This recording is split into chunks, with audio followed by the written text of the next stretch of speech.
Dajahao, hi guys, it's Janae and welcome back to my channel, and today I'm continuing my read-along for Disabled Tyrant's Beloved Pet Fish. I almost said Urha again. We're getting there eventually. I will remember without almost saying another novel's name at some point.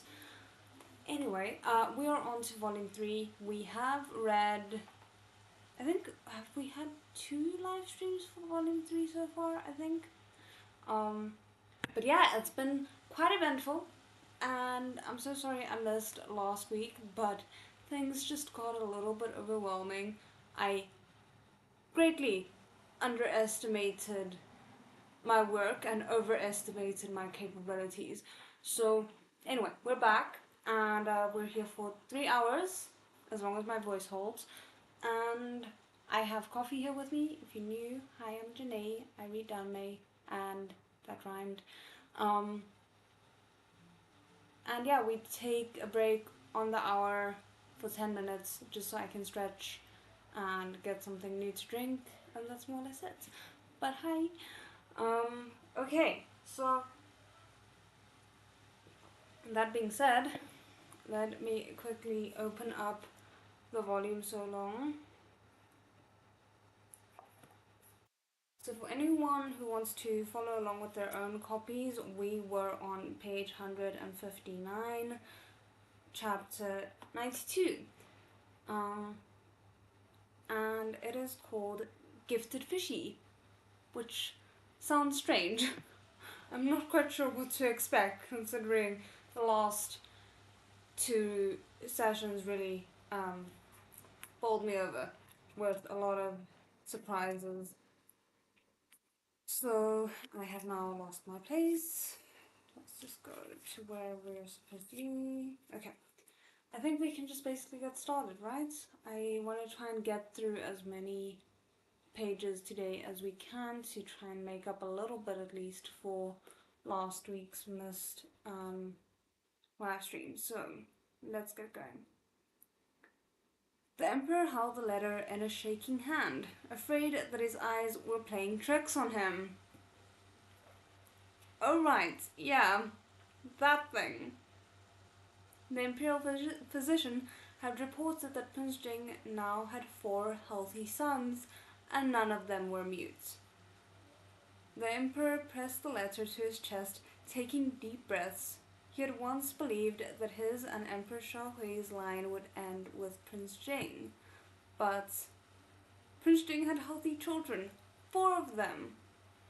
There was no news better than this. The Emperor laughed out loud, no longer bothered by Prince Jing's slight offense from before. Now that he suddenly had 4 new grandkids, the Emperor couldn't be happier. He immediately ordered Lord Rusheng to bring the materials so he could write an imperial edict officially announcing Li Yi as Prince Jing's consort. Prince Jing's oldest son as oh, hold on.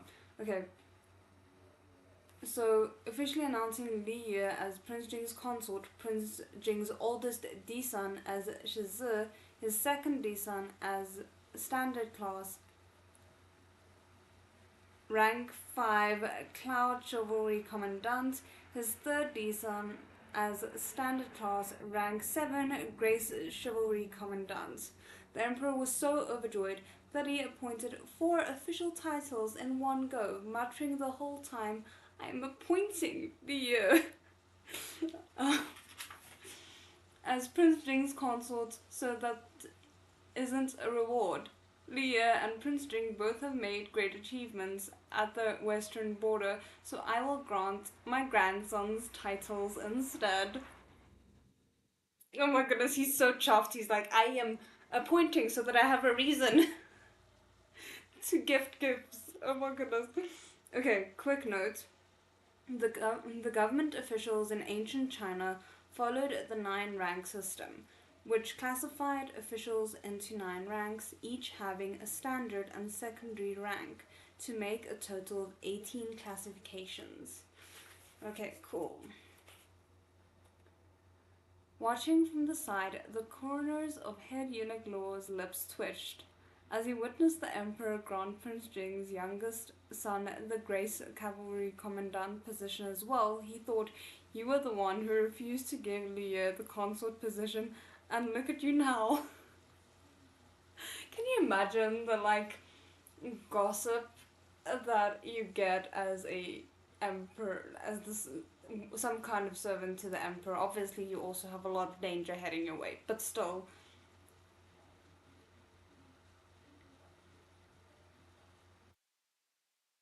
At least now head eunuch Law knew who he should kiss up to in the future. This was just fate.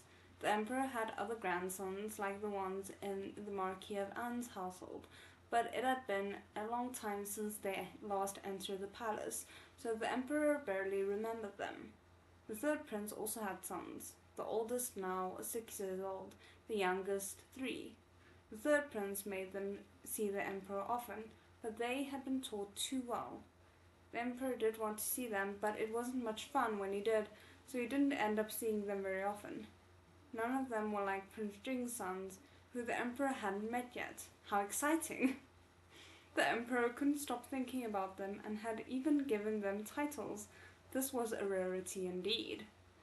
Head eunuch Law was very smart and made sure to only say things that made the emperor happy. The servants heard the imperial physicians say that 3 of the royal grandsons look like Prince Jing. The youngest one looks more like Li Gongzi. The emperor had never met Li Yu, but he remembered what Prince Jing looked like when he was young.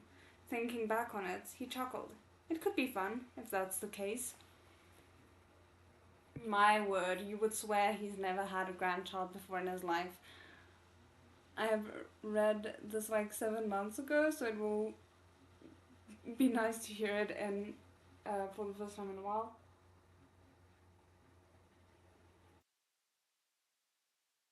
Oh no, sorry, I misread that. In the background while I work.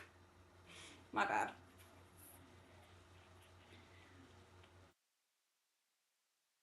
Um, the emperor wanted to see his grandsons, and after finding out they looked like Prince Jing, he wanted to see them even more. He knew that under Prince Jing's guidance, the western border was now in a pretty good state, but it still couldn't compare to the capital. It was best if his grandsons didn't continue to suffer there. I think they're pretty happy there, to be fair, but sure. He's just trying to justify calling them back to the capital. Originally, the emperor had planned to make Prince Jing stay at the border for 2 years to prove himself. Now that his son had given him grandsons, the emperor wanted Prince Jing to rush back immediately. Luckily, head eunuch Law was there to persuade him against being so rash. The royal grandsons had only just been born. How could they withstand such a long journey? That's actually a very fair point. The emperor finally relented, recognizing that the joy had gone to his head. If he wanted to summon them, of course it had to be after they'd grown up a bit. Over the past year, the emperor had been very satisfied with Prince Jing's various achievements on the western border. In comparison, the sixth prince, who'd only fixed Zhong to a palace, seemed incredibly lackluster.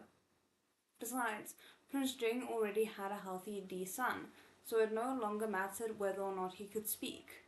Unconsciously, the scale in the emperor's heart started to tilt towards Prince Jing. Kind of side-eyeing the emperor just a little bit for that, even though I'm very aware that this is not uncommon.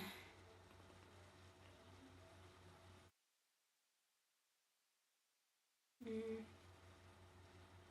Considering that his entire family was on the western border, though, the emperor decided not to spread the news that Prince Jing already had a D son before he returned. The emperor ordered Lu Rusheng to announce the edict secretly and let the old Duke of Chang'an in on the secret as well. Oh, that's actually very considerate. As Prince Jing's grandfather, Ye Qian should be informed of the good news, but the emperor told him not to spread it around. When Ye Qian received the news, tears flowed down his wizened cheeks. The emperor's warning, however, made him realize there was something unique about the situation. When he thought it over, he suddenly understood why. Ye Qian followed instructions and kept it to himself, only ordering the manor doors to be tightly shut. He summoned an opera troupe, and they sang for 3 days and 3 nights straight. These days, when he walked, there was a spring in his step, and his health seemed much improved. The emperor finally agreed to let Li become Prince Jing's consort. Last time, he'd only written a letter to Prince Jing. This time, he'd written an entire imperial edict about it. Everything was done and settled. Prince Jing had predicted this result and asked the emperor to allow him to hold the wedding at the western border. Originally, the emperor wasn't happy with this. How could he, as the father, not be present at his son's wedding?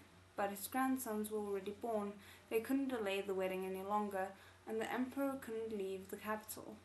With all that in mind, he had no choice but to agree to Prince Jing's request. Next, Prince Jing sent a list of names to the emperor. These were the families who had stocked up on ducks while Prince Jing was taking care of the locusts. The emperor immediately understood that Prince Jing was reporting these people, and he was smart about it. He just asked the emperor to look into it, avoiding involving himself directly. Ever since the emperor had sent Prince Jing to the western border, he'd ordered someone to keep an eye on the communications between the border and the capital. With a list in hand, the emperor quickly determined that these families who had hoarded ducks had someone supporting them from behind.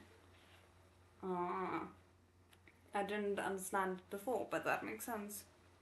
While Prince Jing had been dealing with the locusts, the Marquis of Jingyi was the only person who had sent word over the western border. The family that had first started stocking up on ducks were the distant relatives of Vice Director Qin from the Ministry of Rights. Ooh, okay. That's not good. I wonder if this is going to end up actually also affecting Tian... What's the sixth prince's name? Tian Shao? I can't remember.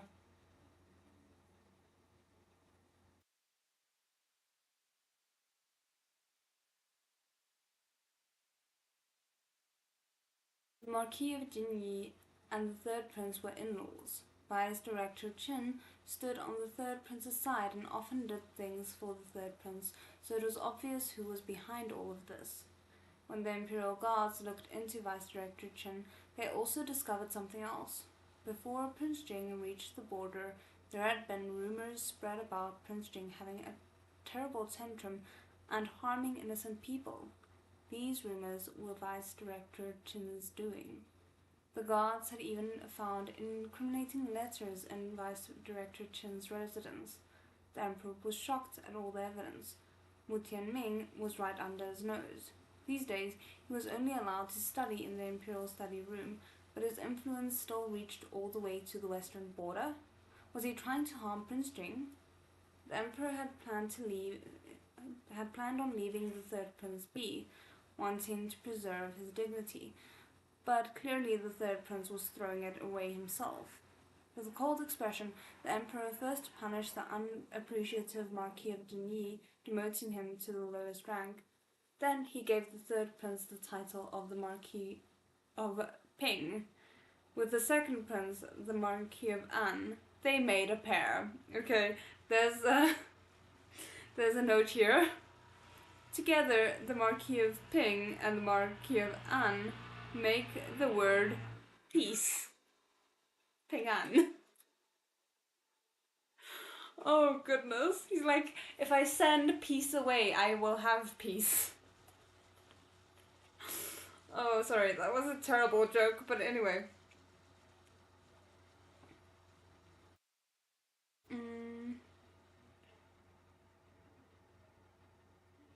When he found out that he'd been completely abandoned, Mu Tianming ran to the palace, stumbling the whole way. The guards wouldn't let him in, so all he could do was kowtow in the direction of Chenqing Palace, sobbing. "Royal father, please let me speak to you. It really wasn't me." Every time Mu Tianming's forehead came in contact with the ground, he grew more helpless. He really couldn't explain it. The Marquis of Jingyi truly was keeping tabs for him, but that was it. He'd never asked him to do anything. I'm guessing Tian Shao used it to get rid of him this time round.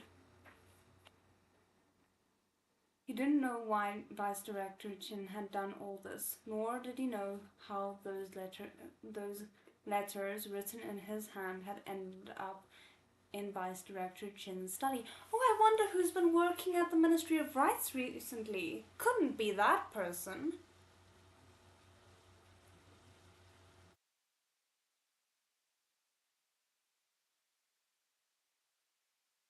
But the Emperor was convinced it was him, and he didn't want to hear any excuses.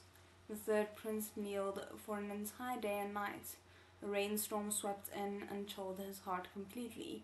He was in a daze, but just as he was about to pass out, an oil paper umbrella, let's try that again, was slowly moved over the top of the third prince's head. Mu Tianming looked up to see Mu Tianxiao, expression full of concern. Beneath the umbrella, the sixth prince was still elegant and refined. Third brother, you're going to catch a cold. Mu Tianxiao reached out to help Mu Tianming up. Everyone knew the sixth prince followed the third prince, never leaving him behind even when the third prince had fallen into the dust. But at this moment, Mu Tianming's mood was even colder than the rain water. Mu Tianxiao, let me ask you. Mu Tianming slapped away the sixth prince's hand, wiping his face, and asked in a low voice, was that Qin guy following your orders? Mu Tianming had given his token to Mu Tianxiao. If he hadn't sent the order to Vice Director Qin, then it had to be Mu Tianxiao. He'd even stolen his handwriting. Mu Tianxiao had secretly planned everything behind his back, and now the third prince was the one suffering the Emperor's wrath. Third brother, have you finally realized?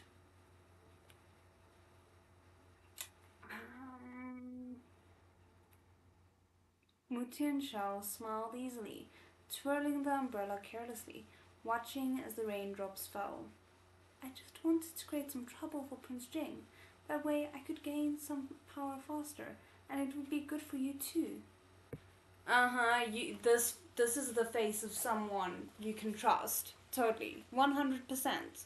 Does not look suspicious at all.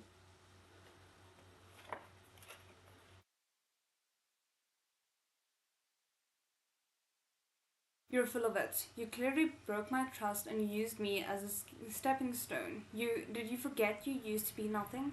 Who was the one who protected you? Who was the one who gave you something to do? Mu Tianming grabbed onto Mu Tianxiao's collar in a fit of rage, wanting to choke this traitor to death. Mu Tianxiao didn't struggle. He let Mu Tianming shake him, then smiled as he said, Third brother, with how things are now, you should really calm down. Mu Tianxiao peeled Mu Tianming's fingers off of him one by one. Mu Tianming realized with a start that the sixth prince was a lot stronger than he seemed. Well, if that isn't the most obvious subtext. Well, double speak, I guess, would be the better word for it.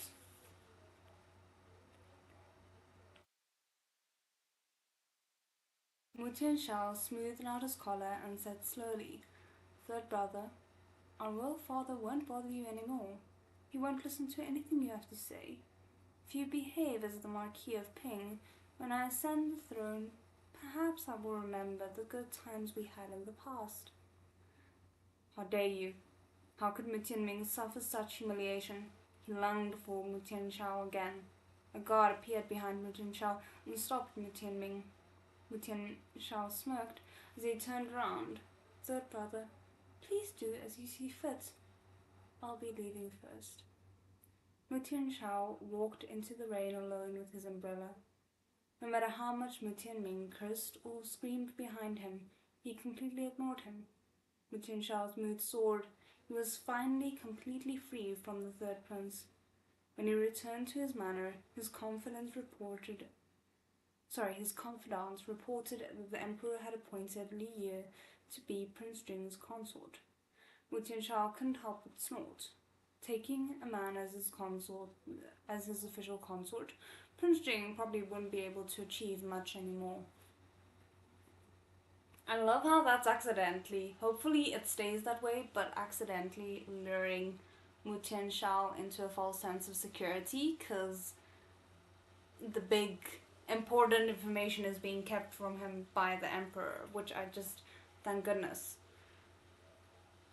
Oh no, wait, I might have spoken too soon. He was in the midst of reveling in his victory when his confidant backed up a step and said in a low voice, "Your Highness, news just arrived from the western border that Prince Jing now has 4 healthy D sons." Crap, I suppose. Why did I do that? Why did I speak too soon? Why? Of course nothing could be that easy. Crap.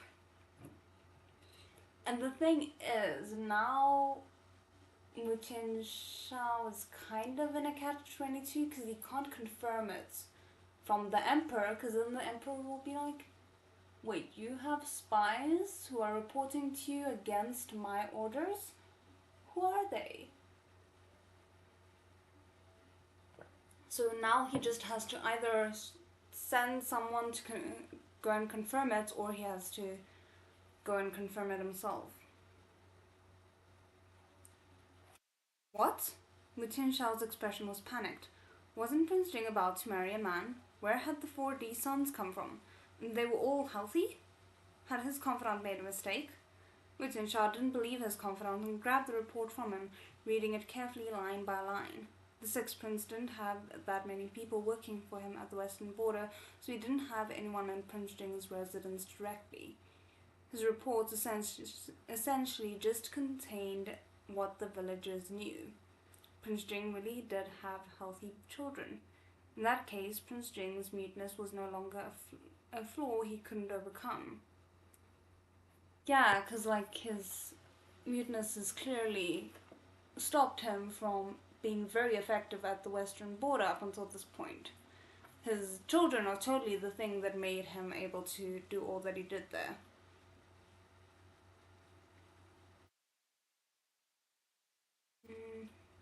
The Sixth Prince didn't understand where the children had come from, but he could always foresee the outcome. If Prince Jing's muteness wasn't a problem, what did he have to compete against Prince Jing with? The palace he'd spent over half the year repairing at the Ministry of Works, or his mother, who had once been a palace servant? He'd finally escaped from the Third Prince's halo to reach this point. He was about to marry an aristocratic lady and receive support from the Ye family. The Third Prince's power and authority were now his, and he was walking step by step towards his goal. Was Prince Jing going to snatch everything out of his hands just because he had a son now? Sons. But, also just a quick correction on my part. I conflated the Ministry of Rights and the Ministry of Works. He would never let such a thing happen. The Third Prince read the report over and over, searching for some flaw in Prince Jing he could use against him. Prince Jing, who had no flaws, was currently suffering from a headache. Wang Shi saw the 4 children as a symbol of luck and found the best wet nurses for them, but aside from the day they were born, these symbols of luck refused to be breastfed at all and cried all day. They had truly become spoiled little princes. When the Imperial physician was summoned, he couldn't find anything wrong with them. Leo was beside himself with worry, but also puzzled. If he held the kids, they immediately cried a lot less, but if he handed the children off to the wet nurse, they would cry until their faces went red, each of them gasping for breath. Oh great, this is not good. It seemed they had grown too used to being fish, and they couldn't live without their fish father. Leo was secretly delighted that his children still thought of him, but babies had to drink milk. They couldn't continue like this. Did that mean he had to be the one to feed them? Feeding babies was different from feeding fish. It seemed kind of interesting. Leo rubbed his hands together excitedly. How about I try? Prince Jing was stunned, taking a peek at Leo's flat chest. Yeah, fair. He couldn't help the flurry of thoughts in his head. Were corpse birds that gifted? Not only could they give birth, they could also breastfeed? I don't think that's where this is going. I kinda hope not.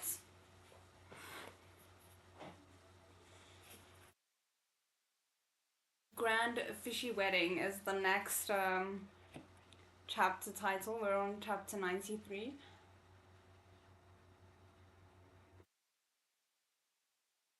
Okay. Leah thought he could feel Prince Jing's gaze burning into him, but the waiting baby was more important, so Leah didn't have time to think about it too much. Baby bottles didn't exist in ancient times, so Leah thought of another way. He asked the wet nurse to squeeze the milk into a bowl, then he picked up the bowl and a tiny silver spoon and started trying to spoon small amounts into the bowl's mouth. The bowl continued to scream, shaking his head desperately. Oh, did this child just not like milk? Thinking back on it, he always fed the fish babies top quality fish food and peach blossom pastries. Perhaps that was the problem. The fish babies liked fresh sweets, not bland milk. But what could he do? At the moment, the babies weren't fully grown and didn't even have teeth. They could only drink milk. Leah said gently, "Dabao, either you drink the milk or you go hungry." After being gently threatened by his fish dad, Dabao pouted, then drank the milk in the spoon with tears in his eyes. Leo's first attempt went smoothly, but the next time Dabao accidentally choked. Now he refused to drink from the spoon, no matter what. Well, I mean, I'm glad that they're not having an easier time raising kids than any other people, I guess. Leah thought about it, then ordered someone to bring a plate of peach blossom pastries and set them to the side. Dabao stared longingly at the peach blossom pastries with his sparkly black eyes, but it was no use. His unsympathetic fish dad only let him smell the pastries. When Dabao went momentarily distracted, fish dad slipped another spoonful of milk into his mouth. Prince Jing, who had been watching the entire time, realized he'd been mistaken. He'd been expecting a completely different kind of feeding. He walked towards Leah. Leah was holding Dabao, humming an unknown tune. When Prince Jing approached and saw the gentleness in his eyes, his heart felt soft. Imitating Leah, Prince Jing also picked up a child and fed him milk with another spoon. Occasionally, he'd glance at Leah. Leah giggled quietly. Prince Jing had chosen Sabal. The other three all looked like little chubs, and only Sabal looked a little like Leah. Prince Jing really liked to hold Sabal. Whenever Sabal was being held by his dad, he'd smile happily. As expected of the most confused baby, he hadn't noticed the difference between milk and fish food, and just wanted to be fed by his father. I love Sabal. Oh goodness.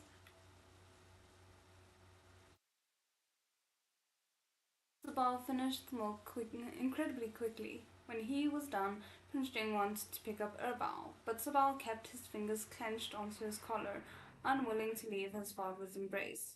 When Dabal was finished eating, he also grabbed onto Li Ye.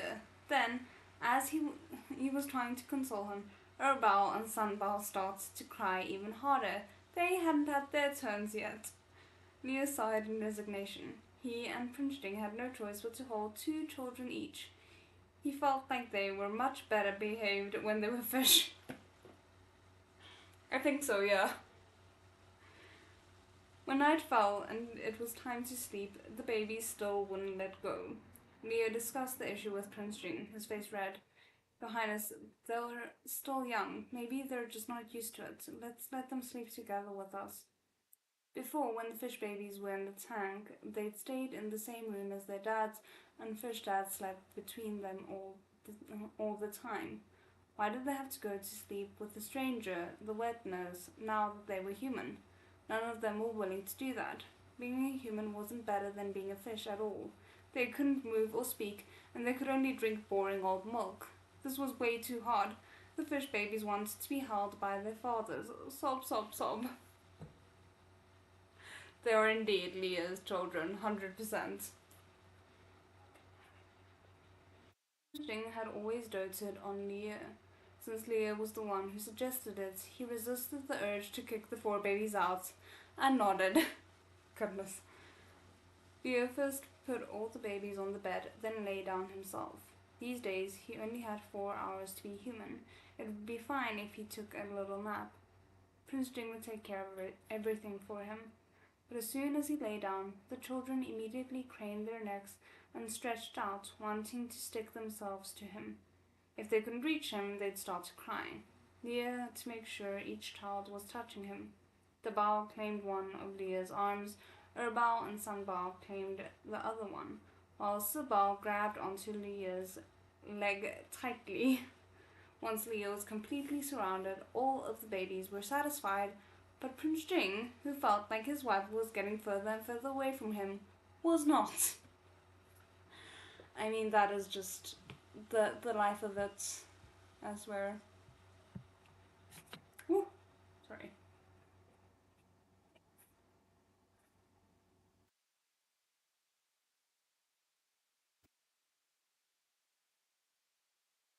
Leah touched his finger, looking at him apologetically. Prince Jing held his hand back, gently pinching his palm. Babies had very limited energy, and they were now fully fed. They each nodded off to dreamland quickly. Prince Jing waited until the 4 of them were fully asleep before handing each of them off to the wet nurse, expression stiff. Leah, surrounded by his babies, was about to nod off when he suddenly felt cold. Ah, his husband was here. I mean, they're not actually married yet, but I still kind of like the fact that he's already like, my husband is here.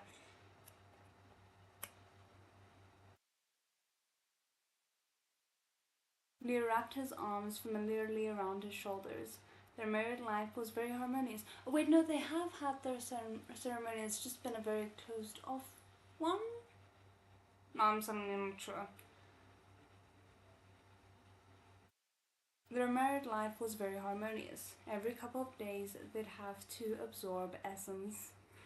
If they ignore the whole pregnancy thing, Leah was very happy to absorb essence, but today, Prince Jing was a little different. He absorbed essence incredibly thoroughly. Leah's face was flushed, feeling both numb and tingly, and tears swam in his eyes. Originally, he hadn't thought he was capable either, but now he felt like something was about to come out. Was Prince Jing getting his revenge now for the time Leah accidentally bit him on the... I can't read that with a straight face.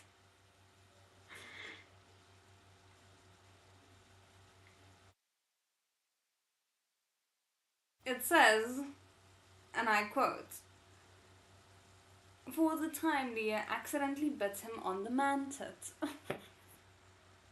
am I reading? Leah couldn't take this kind of stimulation. He felt like his soul was about to be sucked out of his body. He punched Prince Jing a few times, yelping. Punched? That sounds a bit intense and not good.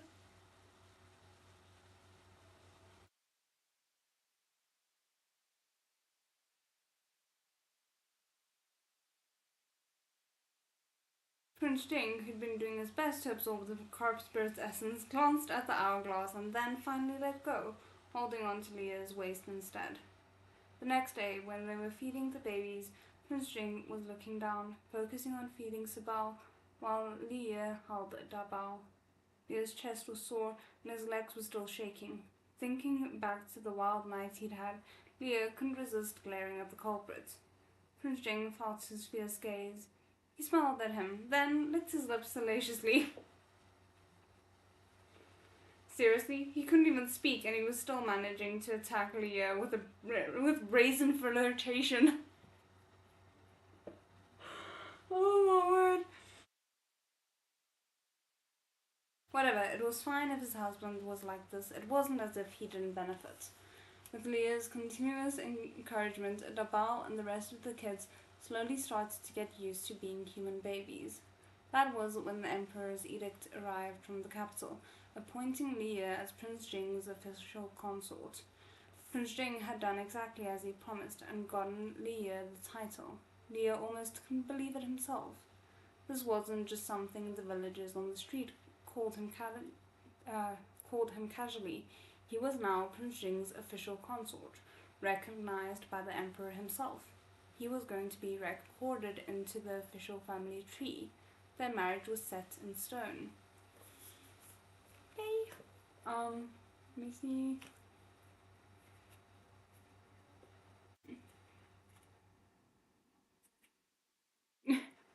The pearl incident.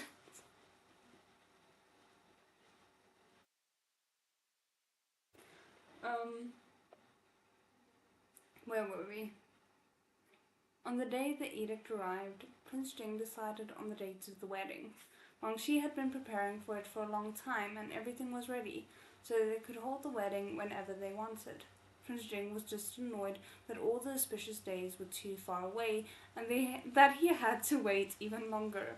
Leo was amused by this rare childishness from his husband, thinking about how Prince Jing wanted to give him an official wedding even though they already had children.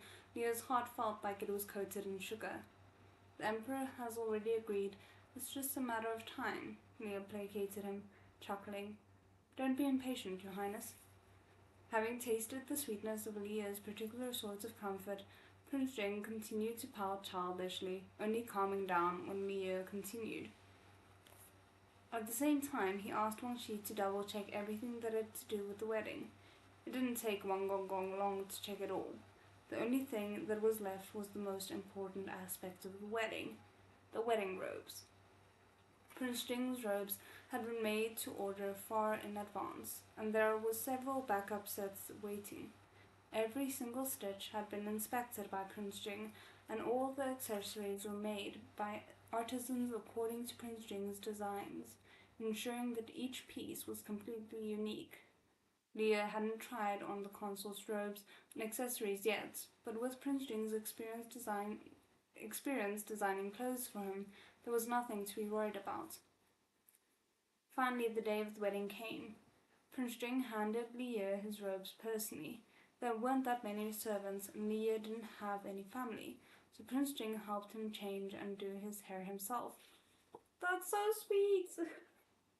But also, I'm just sitting here thinking, if things are progressing this quickly, what are we gonna be doing for the next volume and a half? You know?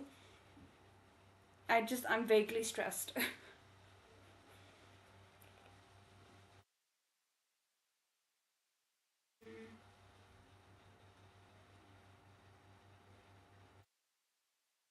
Soon Leo was dressed in his bright red robes, edged with gold, made from Yuhua brocade.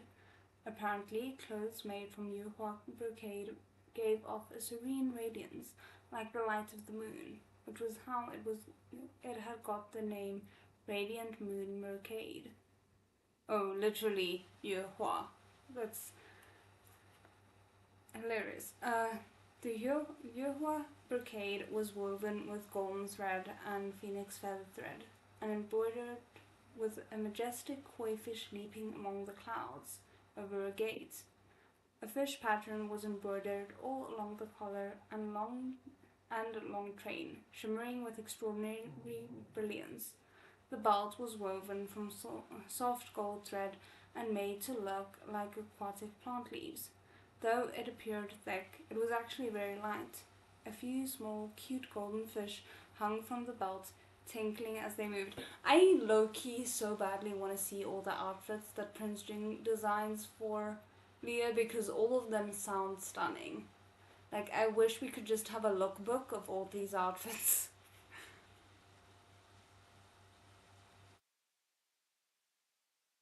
To match the outfit, there was a ruby and a pearl headpiece topped with a circle of 36 small golden fish.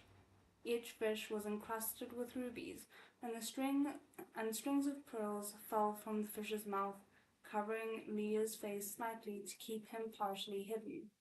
Leah had never put on makeup before, but on the joyous day he put on a bit of blush and lipstick, making him look even more radiant. After he'd made sure that Leah's entire outfit fit him perfectly, Prince Jing gave a small smile and went to change himself. Wang, mm, Wang Shi waited on him and couldn't help but speak for his master. Consorts, according to the rules, Your robes should be embroidered with a phoenix. His Highness asked the Emperor specifically for the change to your robe. Get you a man who is so committed to everything that makes you you that he will literally go to the Emperor about it. Wang Shi had been in charge of planning the wedding, so he knew exactly which things Prince Jing had worried about.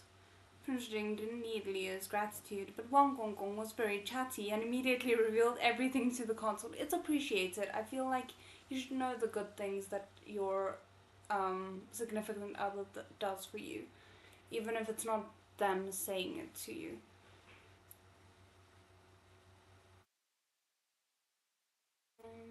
Leah had seen Ye Qingyan and the princess's wedding robes.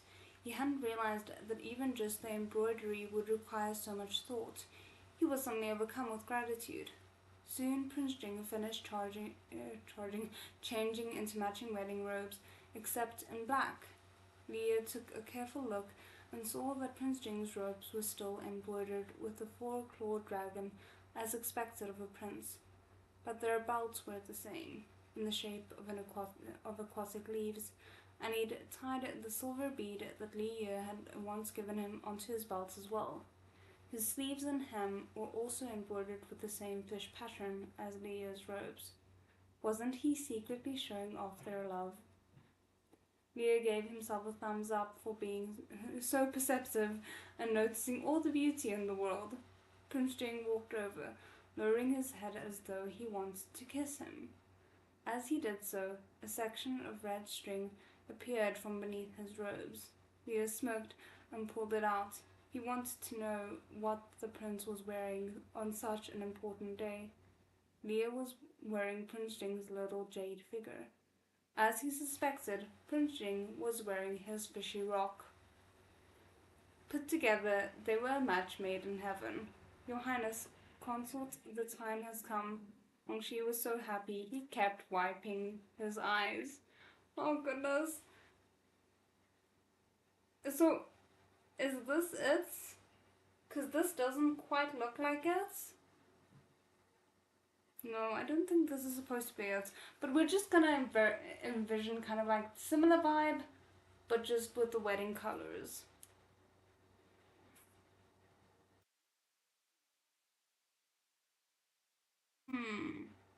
Thoughts. Anyway, let me quickly show you guys this picture before we move on to the next parts. It's very cute, but poor Leah looks very stressed. Okay. Prince Jing felt for Leah's hand beneath their robes, and the two exchanged a glance. Leah didn't have any family.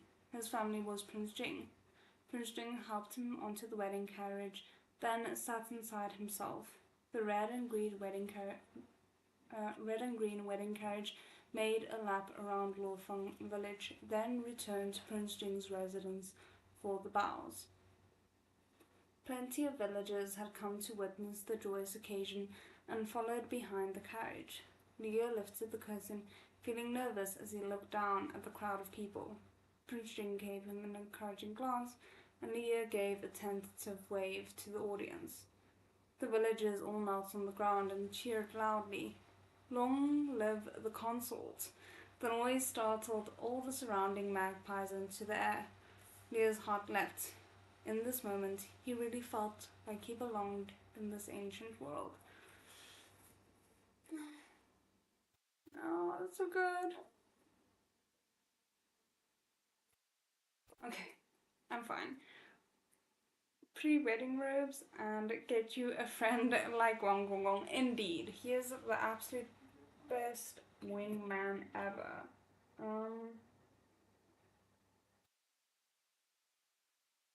Okay.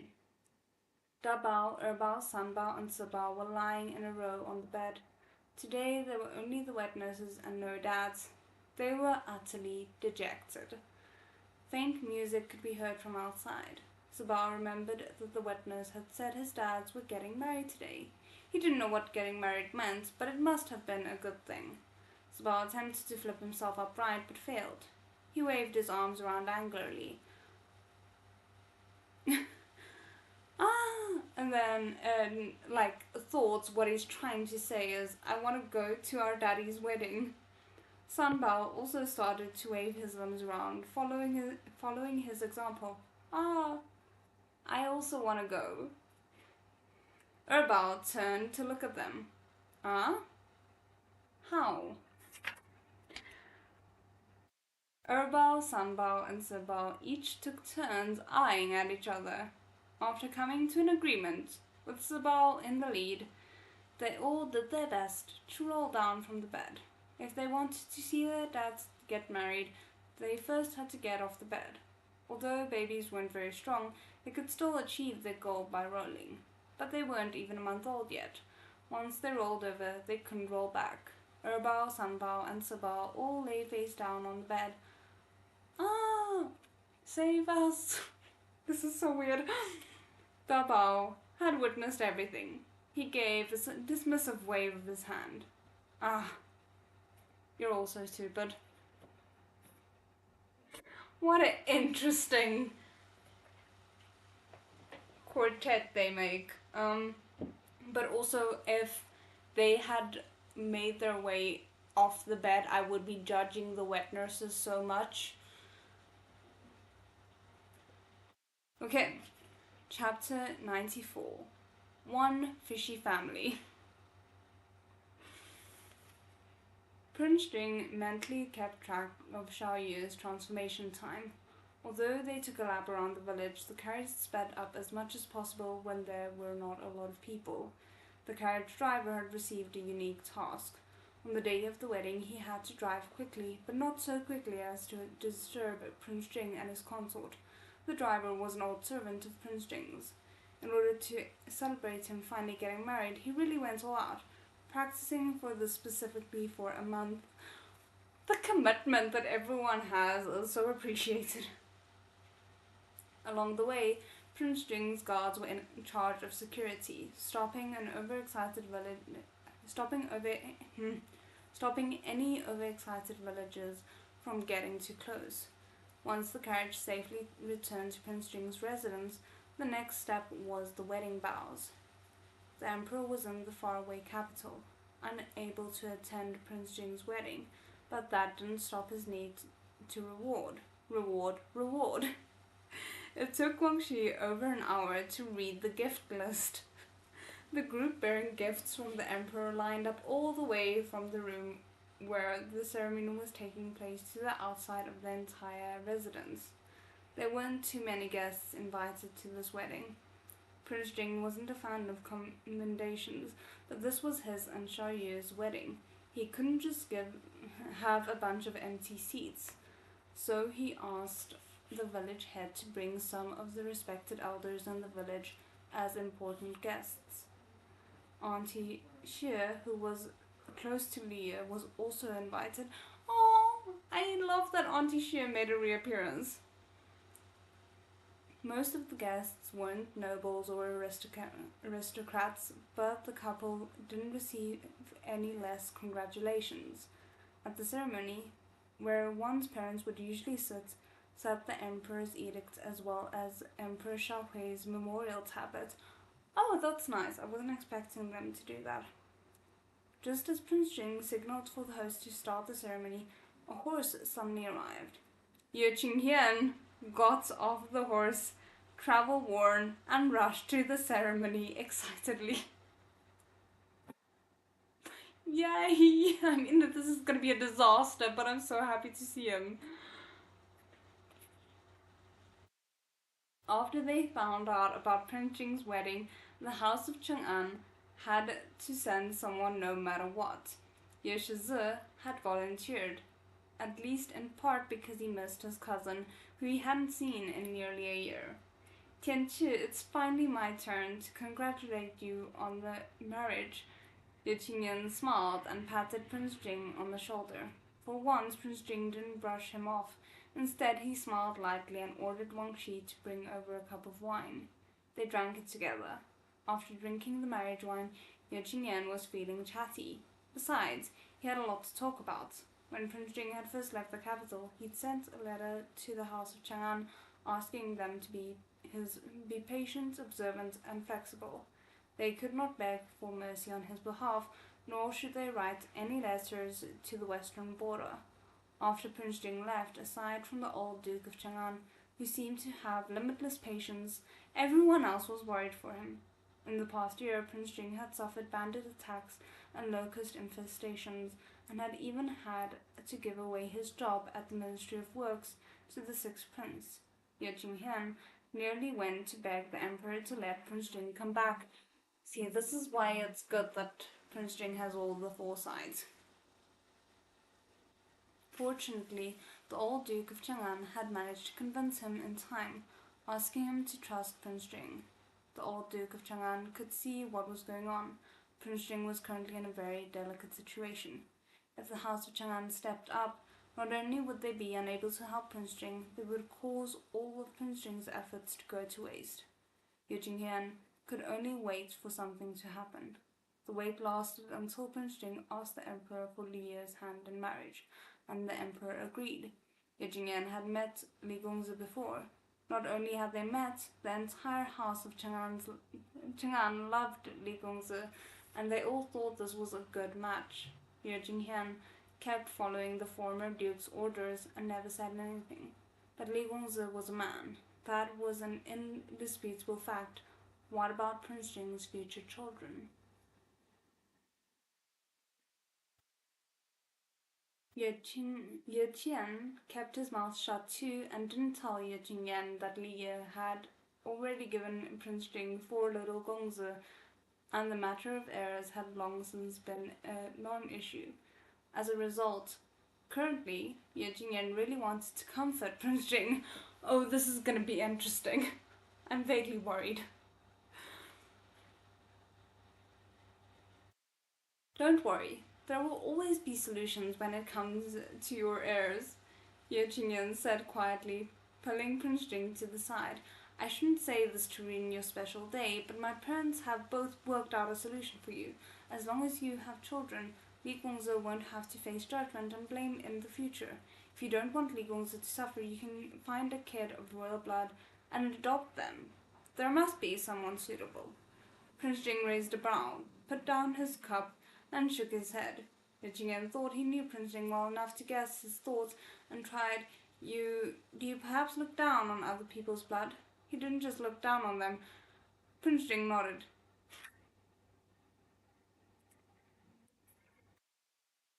Ye Jingyan said, If no one else, what about me? He scratched his head, saying, This is just a thought. The princess is already pregnant. Ah, congratulations! I should be able to convince her to give you our next son. Sir, you shouldn't just be offering up your child like that. Don't misunderstand, I don't want to do this either. If it doesn't suit you, of course I would be happy to keep him. Ye Jingyan's tone grew solemn, as though he couldn't bear to part with his flesh and blood. As you should. You should not be able to do that. Prince Jing didn't know how Ye Jingyan had ended up here. He coughed lightly.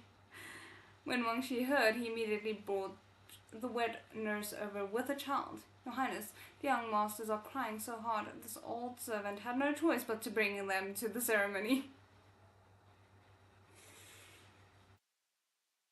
Wang Shi didn't dare tell him that in the brief moment the wet nurse had left, 3 out of the 4 young masters had flipped over and couldn't get back up again.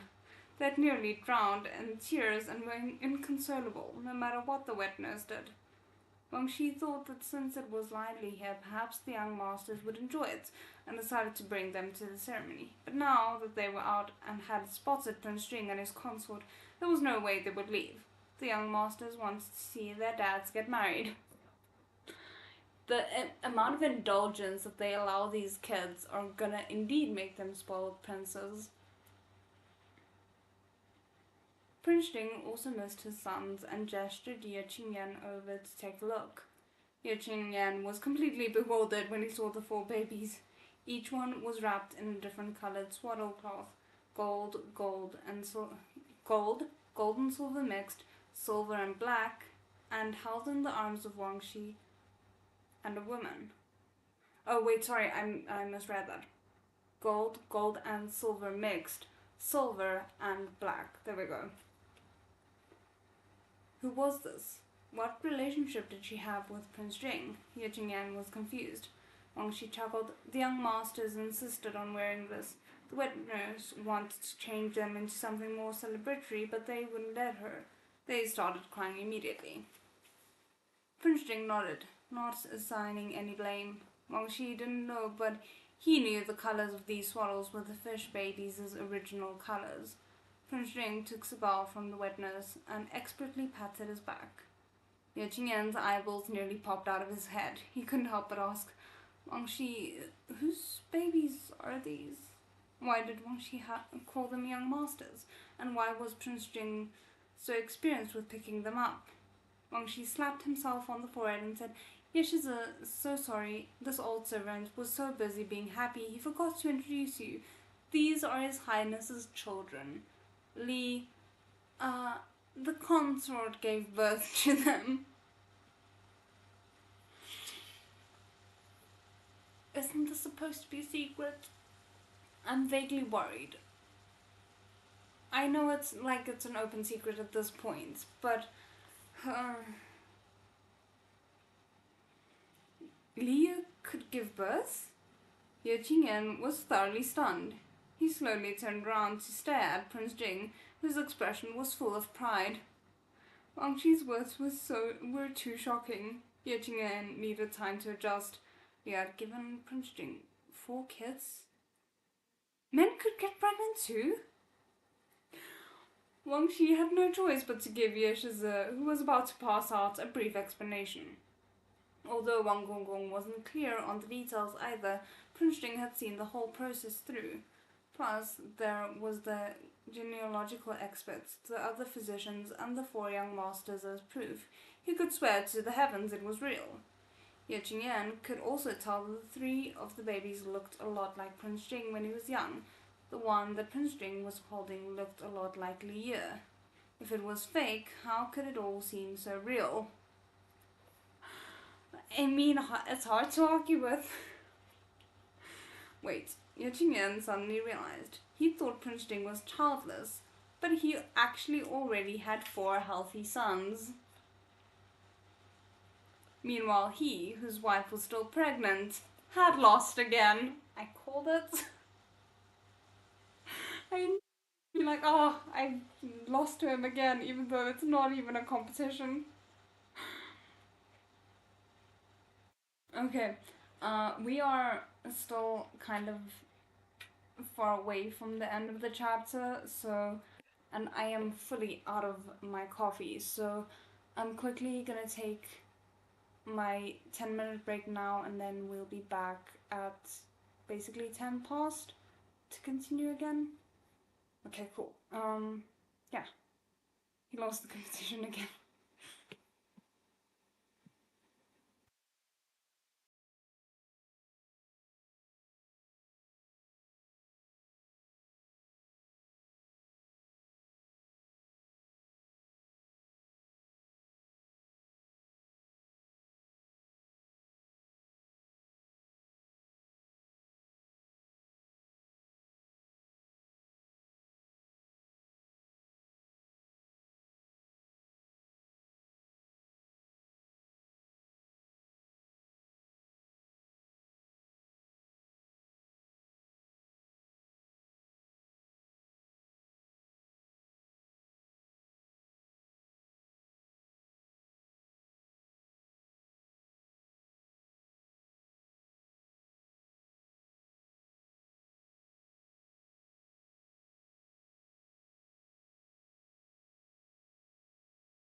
Okay, sorry I'm a little bit late coming back, but we are back, so let's just see if everything is still okay. I hope the audio is still good.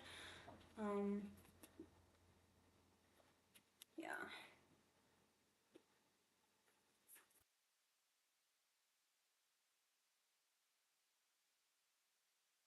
Again, in case anyone needs a reference, we are, let me just double check it. At the top of page 184. Prince Jing knew Ye Qingyan had mentioned adopting because he was being considerate of him, not because he wanted to be offensive, so he wasn't angry. He was just annoyed Ye Qingyan was still standing there being a bother. They'd only had a brief moment of brotherly companionship before he wanted Ye Shizi to go somewhere else. Ow. There wasn't much time left, so the wedding vows had to happen soon.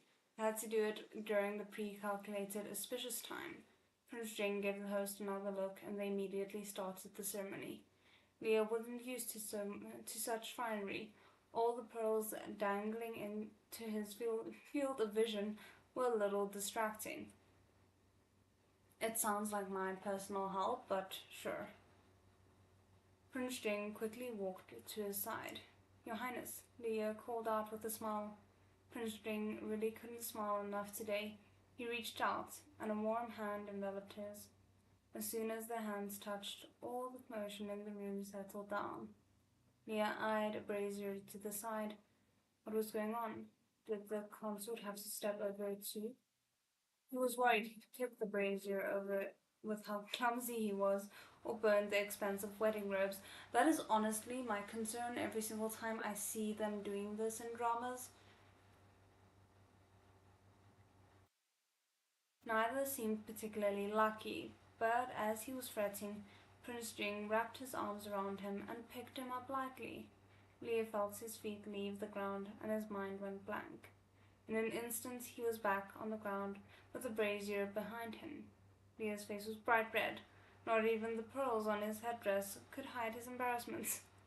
Prince Jing had actually carried him over the brazier in front of everyone. The prince was so smooth. The guests all laughed amicably.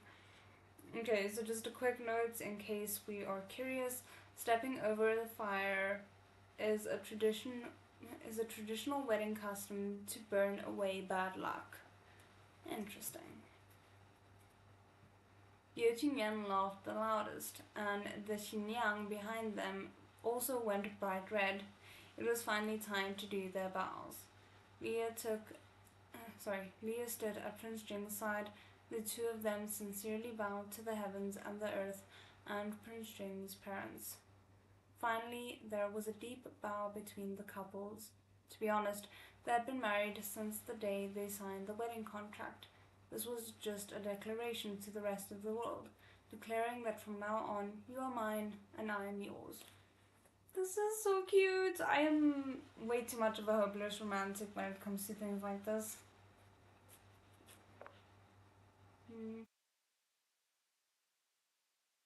Jing told Wang Shi to take care of the guests as he and Leah went back to their room.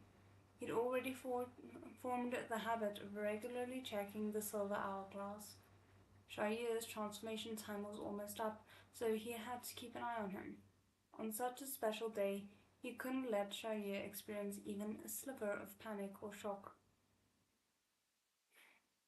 Once all the guests had left, Prince Jing used a traditional rod to part the pearls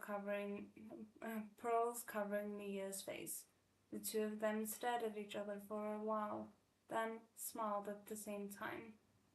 Prince Jing reached into his sleeve as Leah stared at him in anticipation. He guessed the prince had some notes prepared or perhaps a special gift for the occasion. But Prince Jing didn't produce anything strange. It was just a long oval box. Inside was a rolled up painting.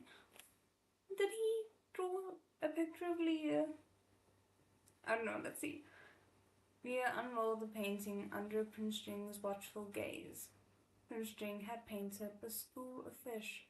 There was a total of 6 lifelike fish, 2 large and 4 small.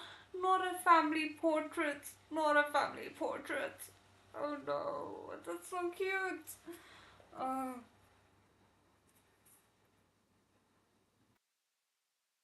One of the bigger ones was silver speckled with gold, exactly like Leah's fish form. And the smaller ones were gold, silver, golden silver, and black.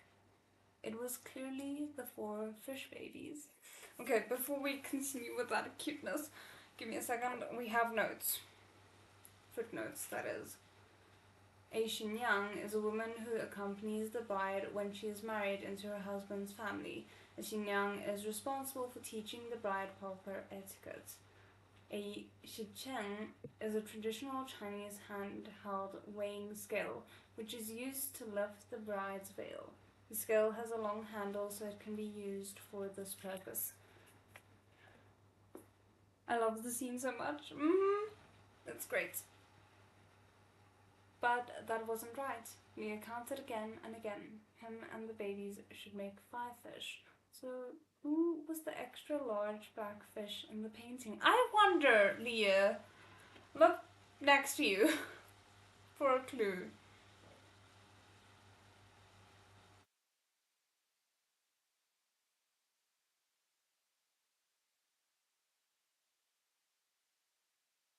Leah thought about it for a while. It wasn't until he caught sight of Prince Jing's black robes that he realized Prince Jing had drawn himself as a big black fish. This was clearly a painting of their family.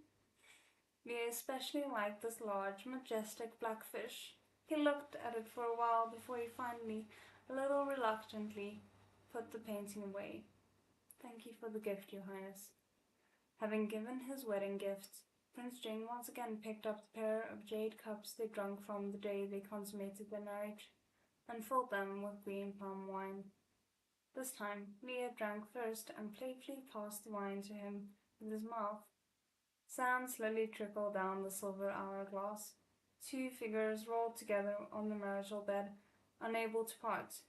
Just as things were at a burning point, wave after wave of infant wails came from the next room.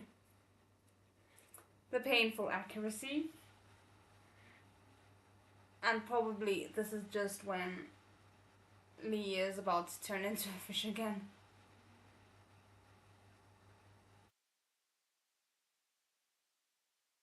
The 2 of them stopped and stared at each other. Leo was still panting. Your Highness, he pleaded pitifully, the children. This was the annoying part about being a dad. You couldn't just enjoy yourself and forget about the kids. Yeah, responsibilities. Prince Jing caught his breath, resigned, and went to the next room to bring the kids over. The Bao, Erbao, Sanbao, and Sabao's faces were all scrunched up from crying.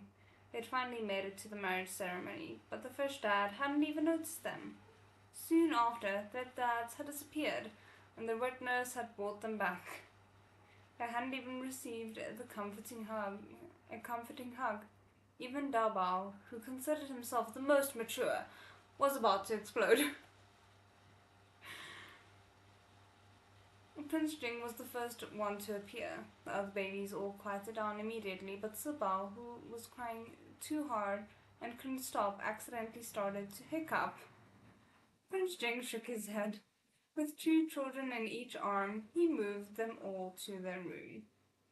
The babies finally saw their fish dad on the marital bed, and they all grabbed at him, wanting to sleep with him. Leo was surrounded again. He thought he had made another mistake.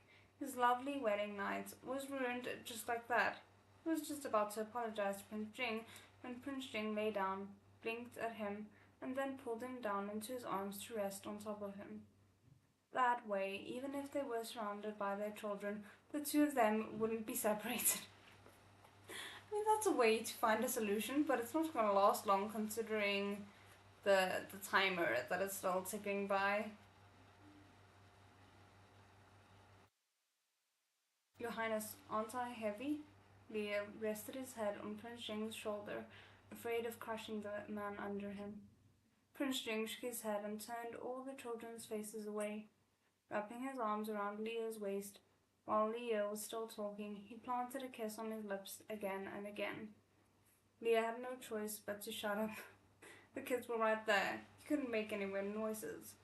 Squeezed tightly together, the two of them continued to kiss on and off, full of love. They waited for the kids to fall asleep, for Leo's time to run out, and for him to transform into a fish. Then, when it was past midnight again, he could turn back into a human. No matter how long the wait was, they would always find the time that belonged only to the two of them, and devour each other to their heart's content. It's like, it's so romantic, and then... Okay. Before we continue, let me just take a quick sip of tea.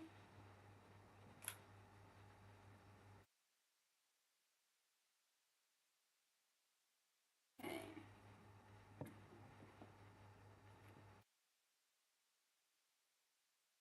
Chapter 95. Merman, man, mer. Okay. Interesting.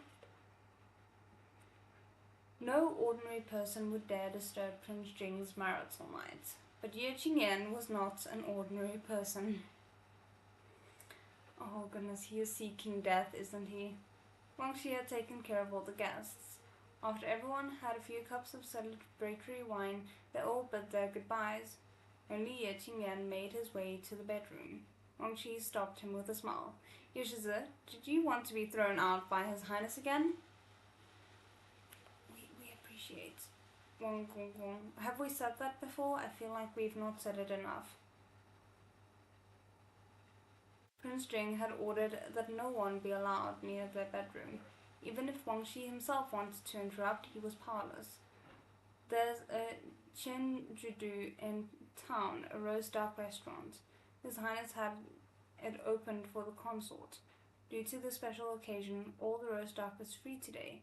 If Yeshiza is bored, you can take a walk there. Wang Shi had even planned a place for Yeshiza to go. Ye Qingyan had originally wanted to sneak a listen so he could make fun of Prince Jing a little in the future, but he hadn't expected Wang Shi to stop him just like that. Sir, you're really pushing your luck right now. I don't think I have enough pillows for this situation.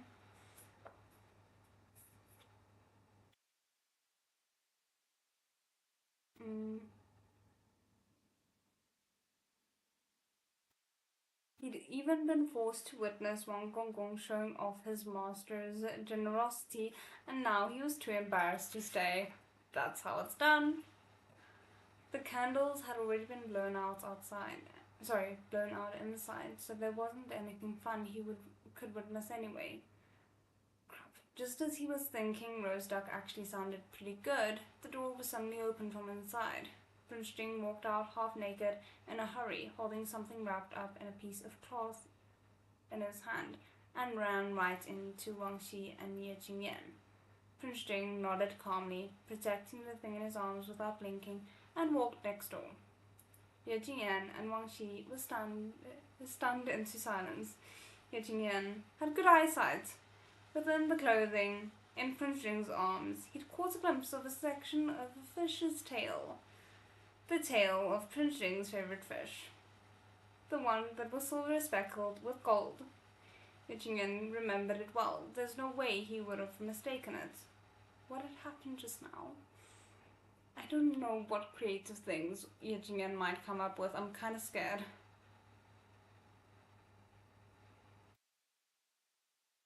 Ye Qingyan was shocked. After a while, he asked Wang Shi, stammering, Wang Gonggong, Prince Jing, how could he run out carrying a fish on the night of his wedding, and in such a state of undress? Wang Shi was also very shocked, but clearly had more experience than Ye Shizi. In his eyes, Prince Jing could do no wrong. He quickly recovered and said, as though it were no big deal, Shizi, His Highness is just like that.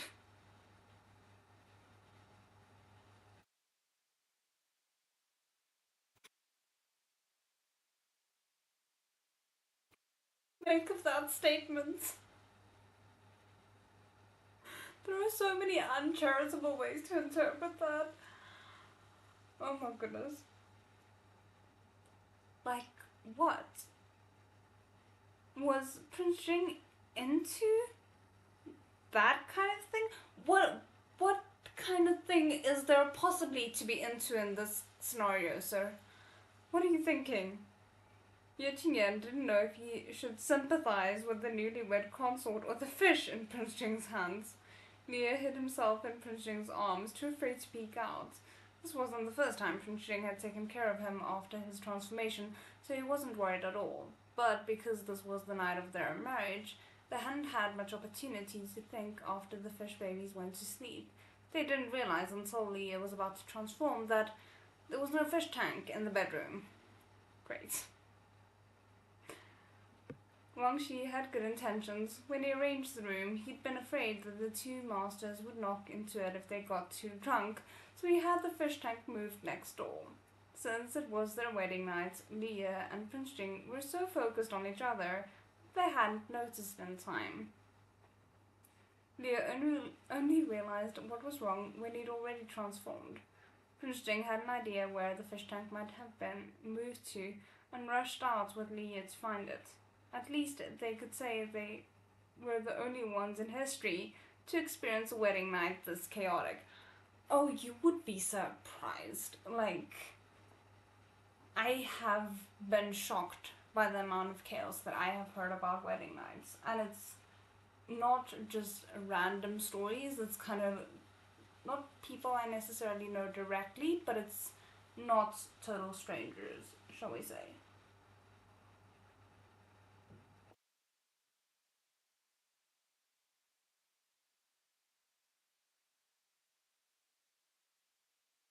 Mm. Prince Jing moved very quickly, not wanting to alert anyone, but he never expected to run into Ye Qingyan and Wang Shi. Li Ye took a deep breath. Good thing these two didn't know anything, otherwise as a consort, he would never be able to face anyone ever again. Maybe don't take deep breaths while you're not in water as a fish. Yeah, no, don't bring back that trauma. Let's not. Prince Jing put Leah safely in the tank. While he was waiting to turn back into human, Leah started to wonder whether or not he should ask the system when he could end this lifestyle of transforming back and forth all the time. It would be several years before the fish babies had to transform again. It wasn't fair that he, their fish dad, always had to live in fear of that his identity would be revealed, right? Since the growing up quest, the system had disappeared. No further quests had popped up.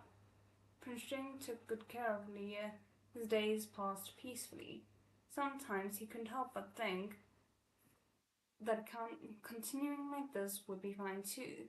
But after his heart-pounding experience, he wanted to turn completely into a human. Before he got any of that, though, he had the rest of his wedding night left. The kids were still asleep in the bedroom. They might as well use this as a chance to escape and change the scenery. I mean, I guess it's good to look at the bright side of things. In the end, Prince Jing and his consort spent their wedding night next door. The next morning, Leah was draped over his silver rock bed like a fish pancake. Prince Jing prepared his favorite food, wrapped him in the leaf blanket, and then went to see the fish babies, feeling refreshed. As the man with the most authority in the western border, Prince Jing hadn't just given himself a wedding vacation. All the villagers were given time off to celebrate, too. But as soon as he turned at the corner, he ran into Yeshiza with dark circles under his eyes. Please tell me he did not wait there the entire night, waiting for Prince Jing to go back to his consort only to see him stay there with the fish the entire night. That's exactly what happened, isn't it? Ye Jingyan had accidentally discovered Prince Jing's secrets and he couldn't be more anxious. He'd gone to Chen Judu and devoured 3 whole roast ducks, but it hadn't helped. When he got back, he realized Prince Jing still hadn't returned to his bedroom, so his worry only grew. Leah was his friend, and Prince Jing was his cousin, someone the entire house of Chang'an had to follow. Rationally, Ye Qingyan knew whose side he should be on, but emotionally, he couldn't just do nothing. You've only just gotten married to Li Gongzi. Don't do anything that would hurt him. Ye Qingyan threw down these words, then left.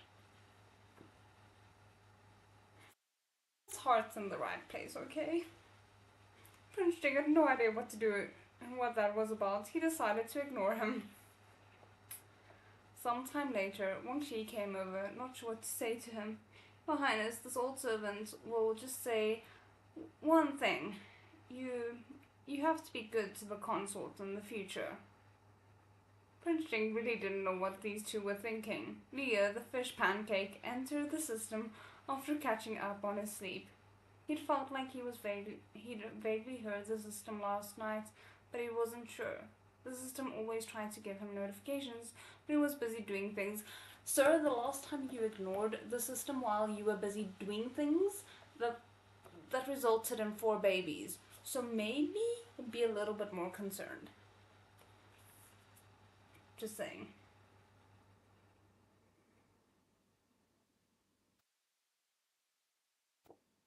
Now that he thought about it, he realized he hadn't entered this mental world in a while.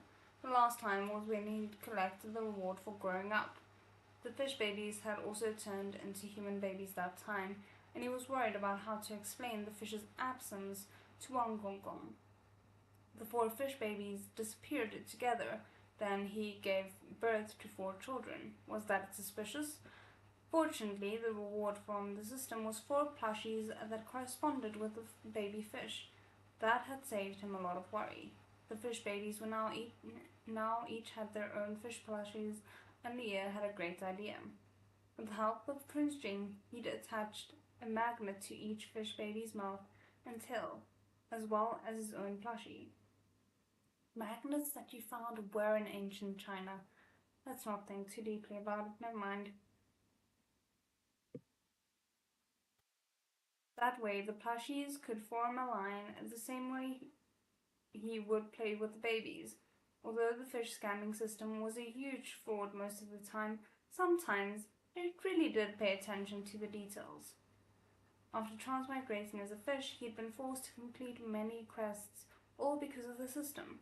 But he'd found his other half in this book, and that was because of the system too. Leah had once hated the system, but now he wasn't sure how he felt. He checked the main quest line as usual, and noticed a new quest had lit up. This is gonna be interesting. So there really had been a notification last night. After all, they were officially husbands now. They even had the Emperor's approval. Their relationship had gone up another level, so it was time for the main quest to update. The next quest was postpartum care of fish. What do you mean?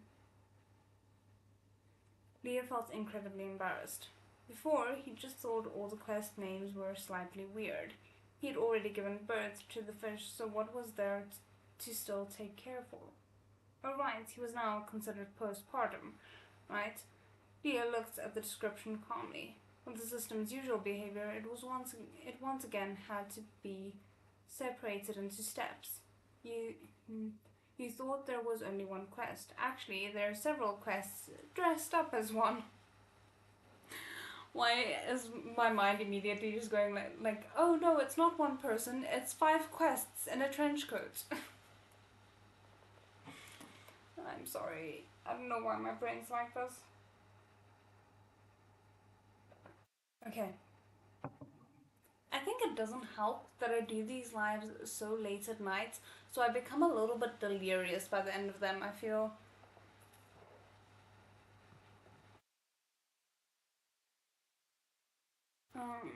Let's see.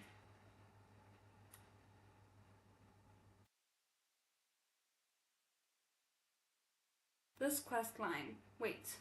Leah suddenly realized that 2 of the steps were already completed.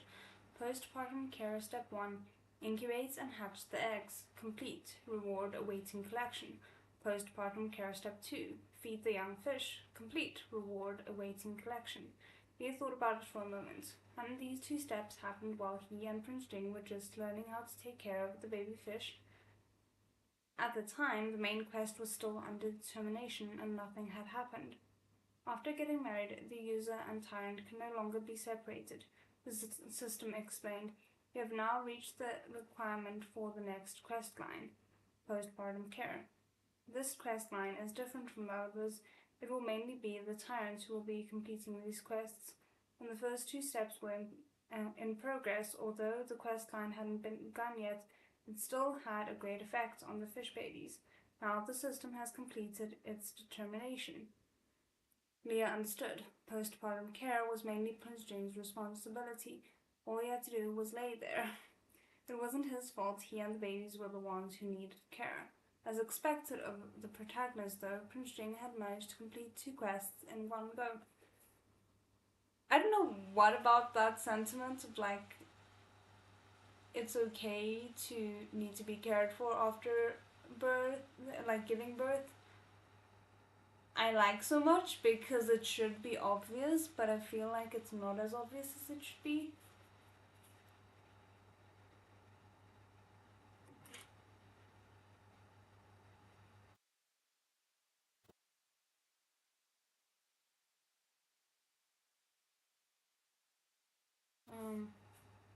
What rewards do these 2 steps give? Asked Leah, curious. If the person completing the quest is Prince Jing, does he get the rewards? But his husband probably didn't need anything other than him. The user will still receive the rewards. Each reward is one of the Tyrant's secrets. More secrets. Leah was in no hurry to claim them. He just saved them. Perhaps they'd be useful in the future. Compared to Prince Jing's secrets, he was more concerned with how to become a proper human. So he asked, "This is already the 3rd main quest line. When can I become a human?"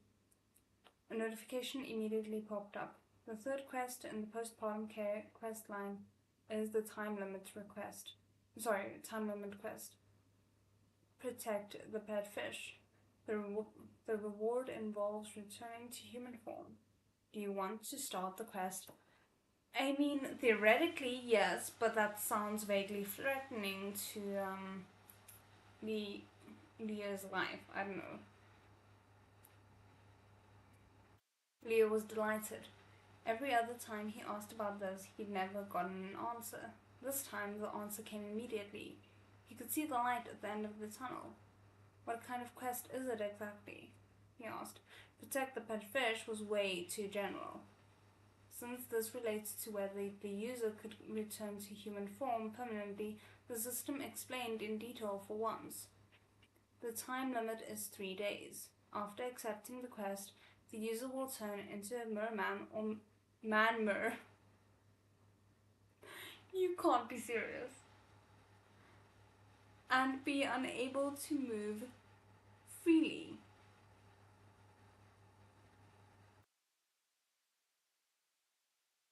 You need the Tyrant to protect you during this time. If you are discovered at any point, you will fail the quest. Please choose carefully, user. Can he at least go and explain it to Prince Jing before the quest starts? So a quest where he needed to be protected. He knew what a merman was, but what was a man-mer? Mermen are humans on top and fish on the bottom. Man-mers are the opposite. Oh no, that's the stuff of nightmares, I swear. Fish on top and human on the bottom. In other words, in this quest, he will become half human, half fish, but also not a human and not a fish. It was so over. Now he was going to seem even more like a carved spirit. It was fine if he just turned into a fish. If he turned into a merman or a man-mer, he'd be lucky to get Prince Jing to stay in the room with him, let alone protect him. In the legend of the white snake, the half-human, half-snake Yao had scared the scholar to death. Did anyone want to read more about that? Well, I don't know if I want to, but I'm definitely gonna, unfortunately. Huh. Leo forced himself to calm down. If he accidentally pressed accept because he was shaking, he might immediately turn into a creature that was neither human nor fish. He only had one chance to complete this quest, so it was probably best to warn Prince Jing first. He wanted to succeed, of course. So once he did, his happy future was waiting for him. Leo exited the system. Once he found a good opportunity to turn human, he asked in a quiet voice, Your Highness, I have a tribulation I need to get through.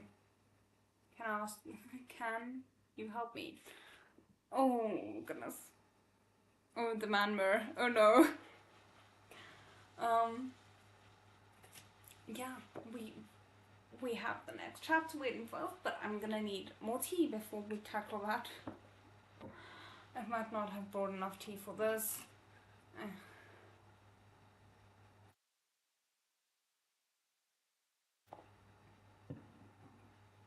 I have to say, I don't know if it's because I'm not constantly crying, but I'm moving through this volume at a much quicker speed than Urha. And even considering the fact that the two aren't the same technical length, I just feel like I'm reading it quicker. And again, I don't know if that's just because I'm not having to pause for emotional breaks and crying sessions. That might literally be the only reason why I'm moving quicker. Okay, chapter 96, Fishy Tribulation. Because Leah kept the system a secret and pretended he was a carp spirit, when he explained what was going on to Prince Jing, he framed it as a tribulation.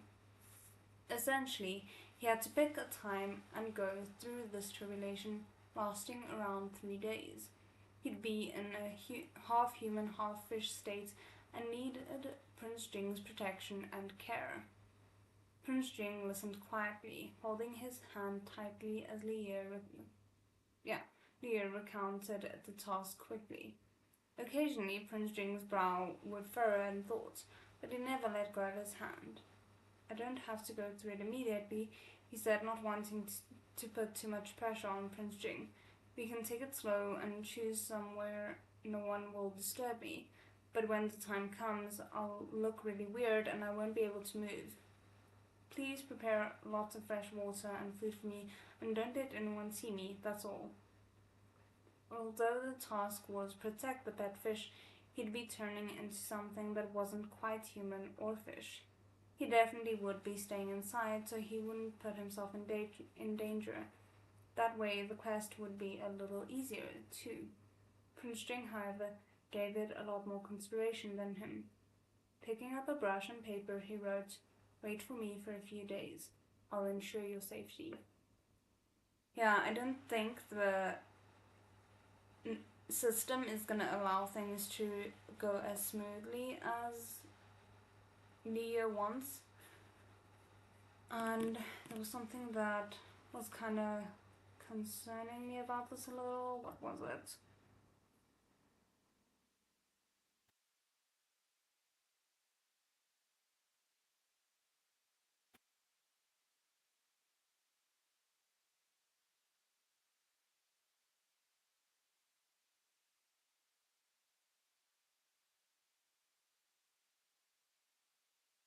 No, I don't know what it was. Well, maybe I'll remember as we keep reading.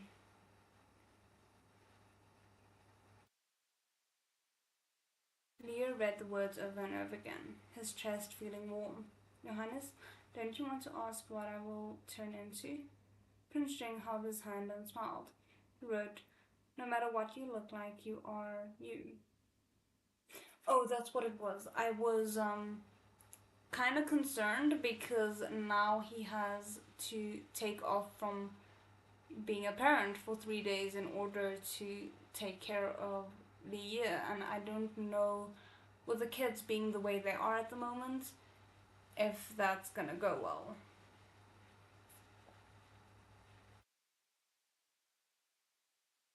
Alright, Then please don't laugh at me when the time comes, Your Highness, Lee said, trying to sound casual. When people were in love, they often hoped to look their best in front of the person they loved. Leo secretly felt like that as well. He'd only just gotten married, and although he wasn't beautiful enough to cause the downfall of a country, he was at least at least a pretty little cutie. Subconsciously, he didn't want Prince Jing to see him as a weird fish human monstrosity. Being a merman was fine, but if he was a fish on top and human on the bottom, he'd be basically a monster. It was already difficult enough to turn into a fish in front of Prince Jing, and now the system wanted him to be something in between. Time after time, the fish scamming system only got more scammy instead of less. I apologize. I fully inserted the word scammy there where it wasn't supposed to be. It's actually just supposed to be. The fish system only got more scammy instead of less. I am becoming too much like Leah, it seems. If he wanted to complete this mission and become a human for good, he had no other choice. No matter how reluctant he felt, Prince Jing had to be the one to complete this mission. He couldn't just get around it with a lie. Even if Prince Jing had always treated him well, Leo was still uneasy. But just a few words from Prince Jing were enough to chase away all his worries. For a moment, he couldn't control his own emotions. He had to turn around. Don't misunderstand.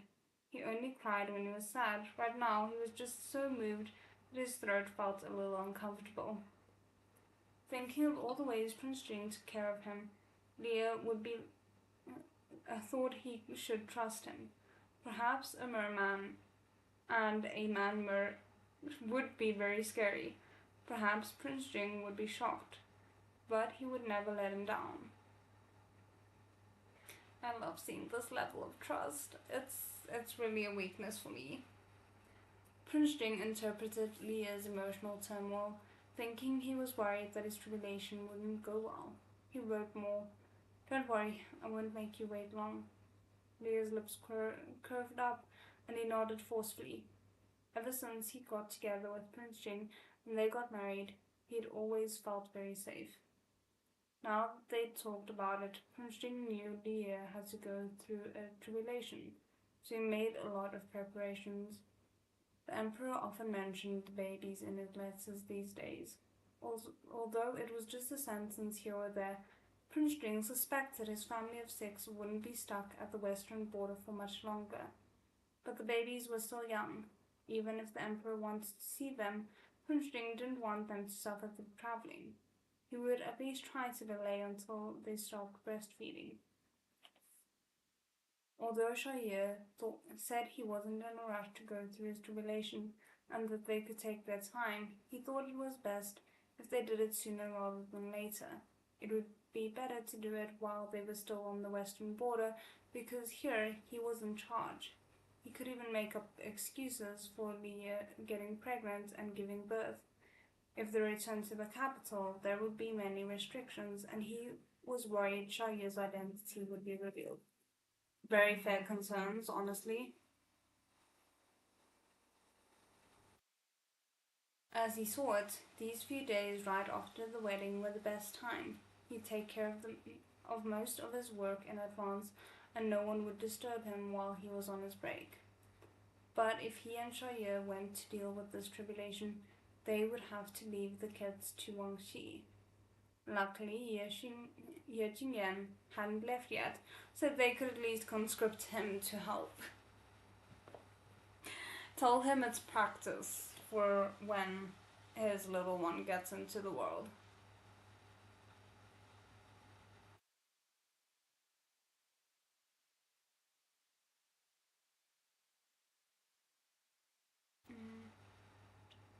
At Lofeng village, apart from the residents, the village had.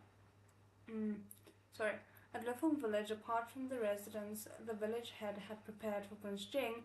Wang Shi had also secretly purchased a few different properties, just in case.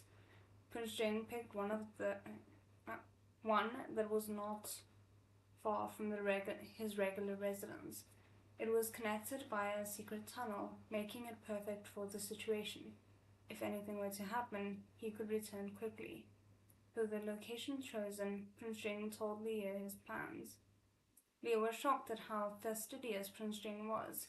He was rather embarrassed. He'd only thought of preparing food and water, but Prince Jing had thought about where to stay and what to do about the kids. He really didn't have anything to add. Leah didn't need to worry about anything. Prince Jing secretly ordered the house to be cleaned out and prepared as soon as possible, then ordered Auntie Xie to prepare lots of Leah's favorite foods. Although the human and fish food took up an entire cart, never mind 3 days, they were prepared for 30. That sounds very much like Prince Jing, yes. Prince Jing was the person who commanded the most authority and respect in the western border.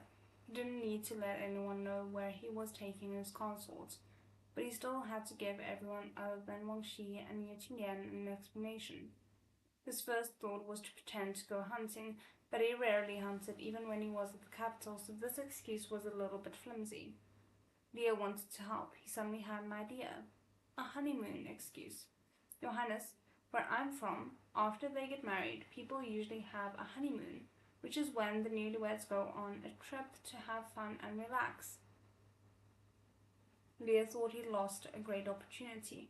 Why did he have to be so honest and tell Prince Jing the quest would take 3 days? He should have said it would take longer, so that they would have more time together in their own little world. Prince Jing fully believed him about the honeymoon, though, and relayed the information to Ye Qingyan and Wang Shi. I mean, you're not lying. Where you come from, it is a tradition. It's just that you don't come from anywhere near them.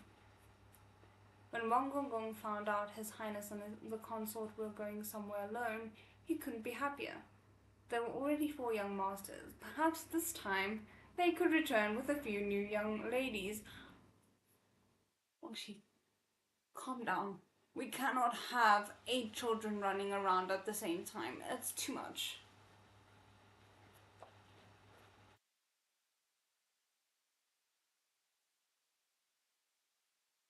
Wang Gongong agreed happily and immediately used what he'd just learned to wish His Highness and the consort a happy honeymoon.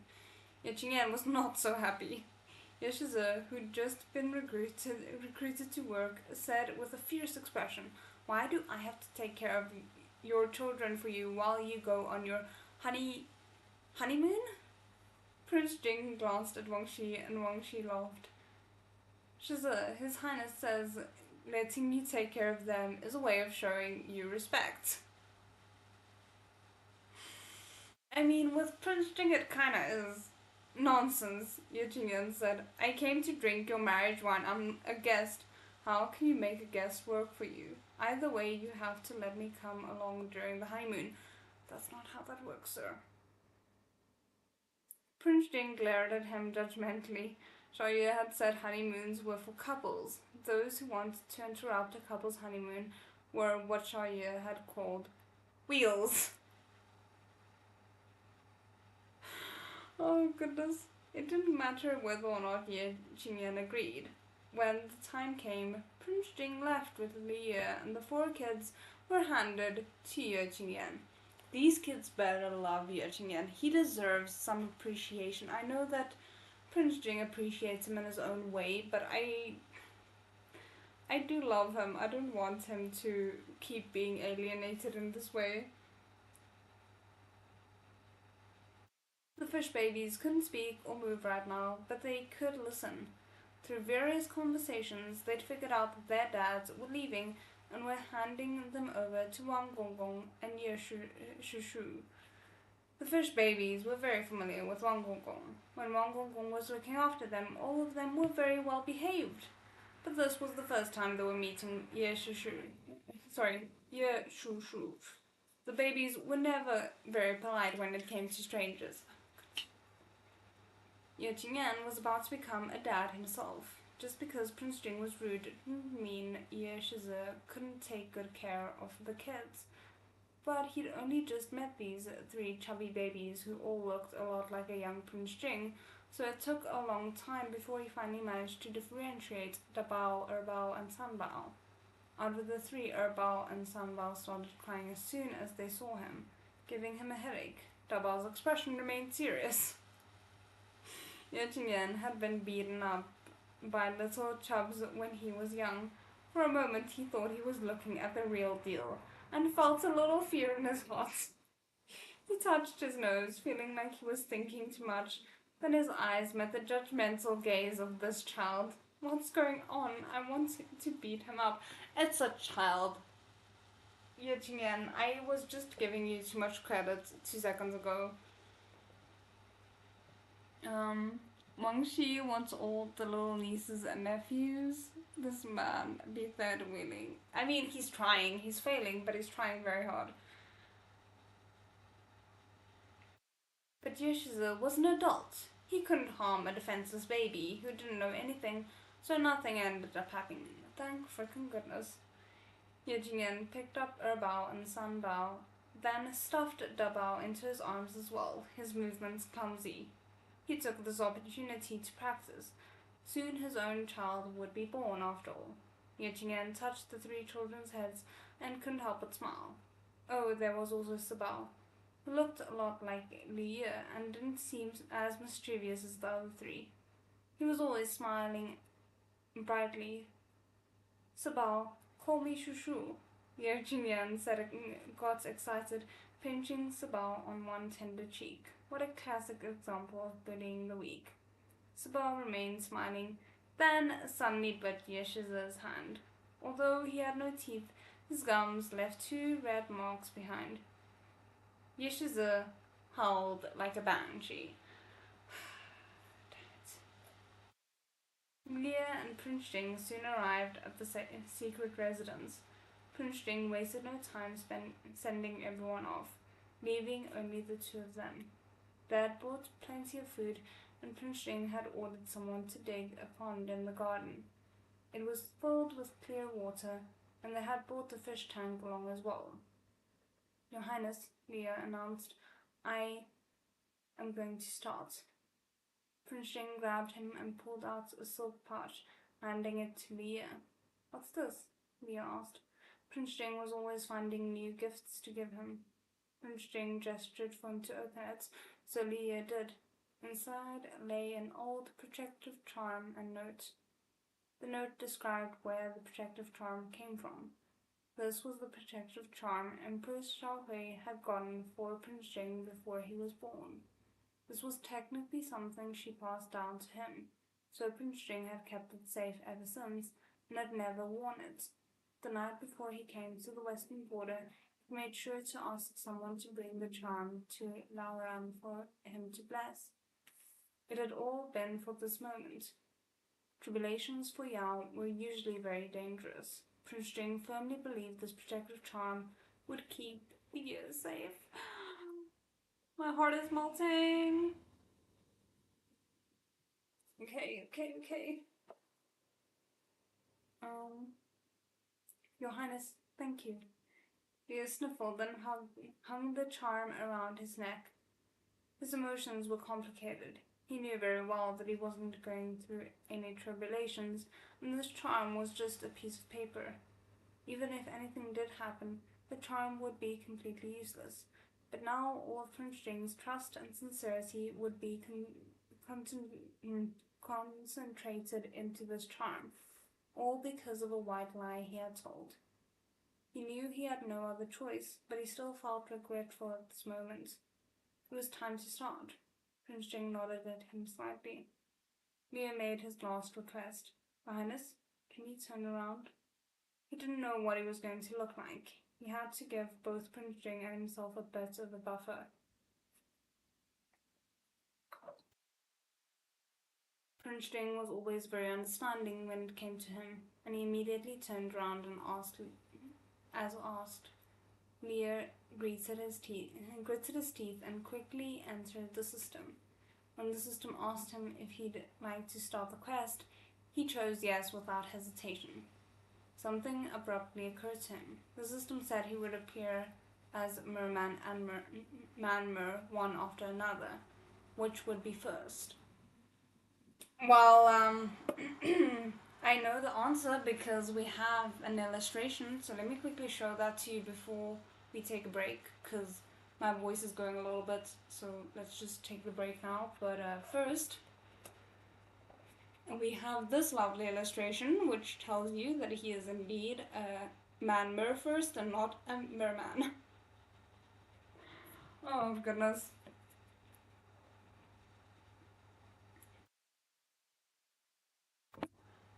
Okay, I will see you guys again at 12 past-ish.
Okay, we are back. Again, I hope the audio is still okay.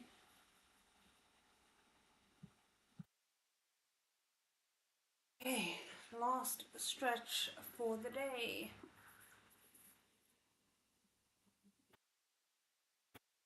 There goes my bookmark. It's fine. We'll deal with it.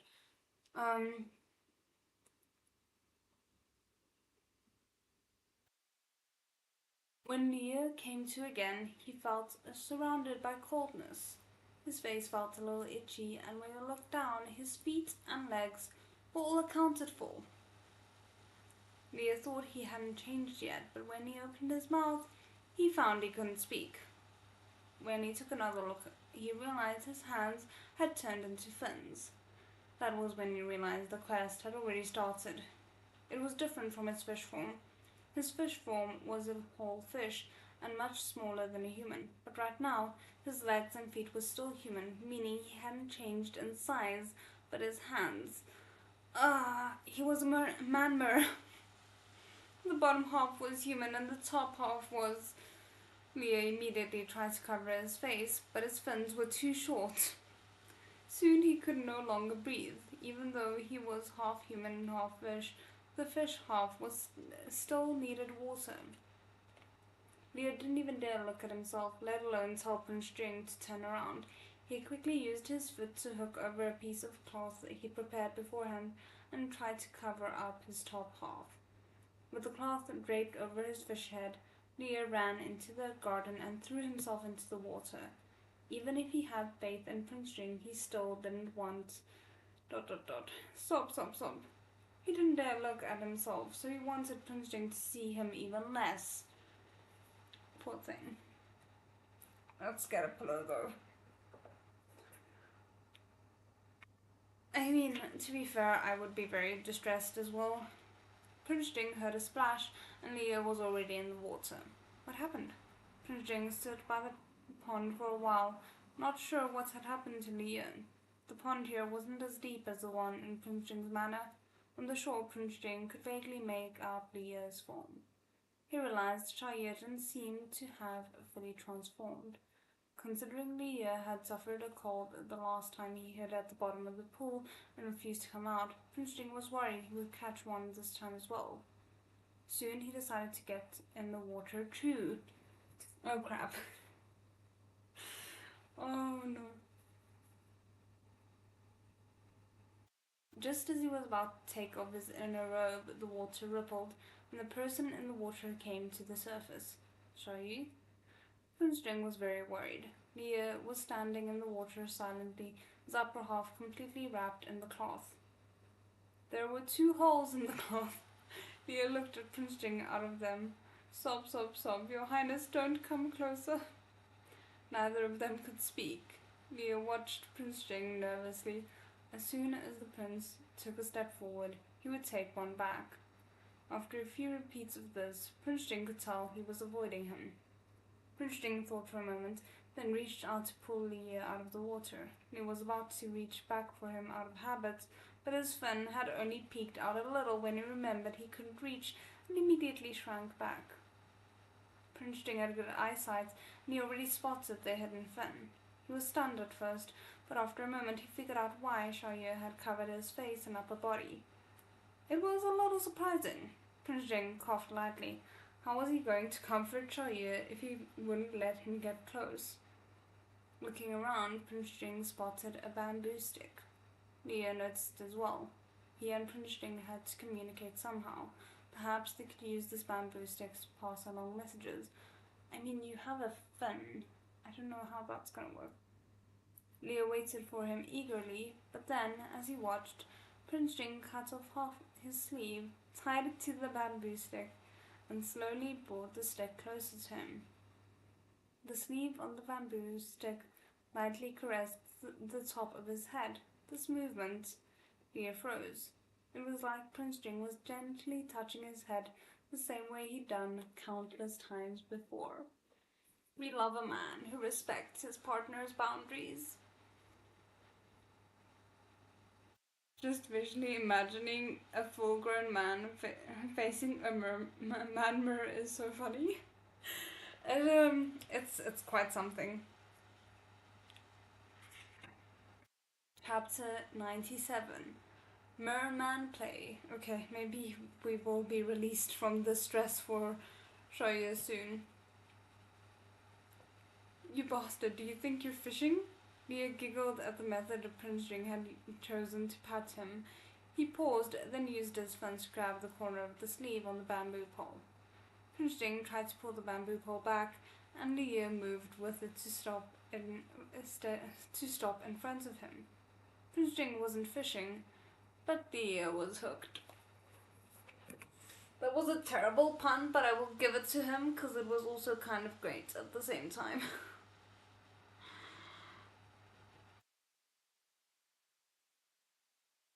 No. Prince Jing let go of the bamboo pole and reached his hand out. This time, Leah gave up his shiny, fat, short fins, and Prince Jing held them without any hesitation. Prince Jing patted his fins. Don't be afraid. This was something Prince Jing did often, so there was no way Leah could misunderstand him. Dummy, Leah thought to himself. Isn't it obvious? I'm afraid that you'll be afraid.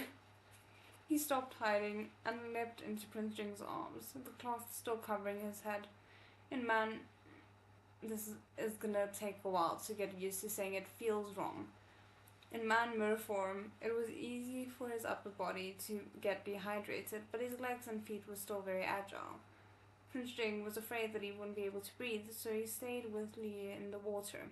Leah swam around occasionally. A man-mer usually relied on his fins and feet to tread water. But since the water wasn't deep, Leah was lazy and just walked in the water with his feet. He was really taking neither fish nor fowl to the extreme. Leah walked around in the water playfully and even childishly splashed water onto Prince Jing before stomping on Prince Jing's feet and then trying to make him escape. But Prince Jing expressionlessly grabbed his ankles and dragged him back. This position made Leah recognize the danger he was in. Though his upper body was that of a fish, his lower body was still a human's. He still had all the right parts. Oh no, would he incite Prince Jing into an animalistic fervor towards his pitiful, weak, and helpless self if he struggled? I want to say I'm pretty sure Prince Jing has his limits, but I am not that sure actually. No thanks. A man-mer was way too much of a turn-off, and Leo was afraid he might throw up thinking about it. He didn't dare to move or think carelessly, so he just leaned against Prince Jing with the cloth still covering his head. Hugging was okay, but his cloth couldn't come off. Leo's mind was racing with thoughts, but Prince Jing seemed determined to stay with him through the trial, as if he knew that Leah didn't want his fish face to be seen. As long as Leah didn't try taking off the cloth, Prince Jing didn't try to force anything and treated him normally. Leah thus barely managed to maintain his image. The first day passed uneventfully, and Leah fell asleep in Prince Jing's arms. I'm just vaguely worried because although you are meant to be in the water for hours on end, Prince Jing's body has its limits. So I don't want him to be a shriveled prune by the time he gets out of the water, you understand?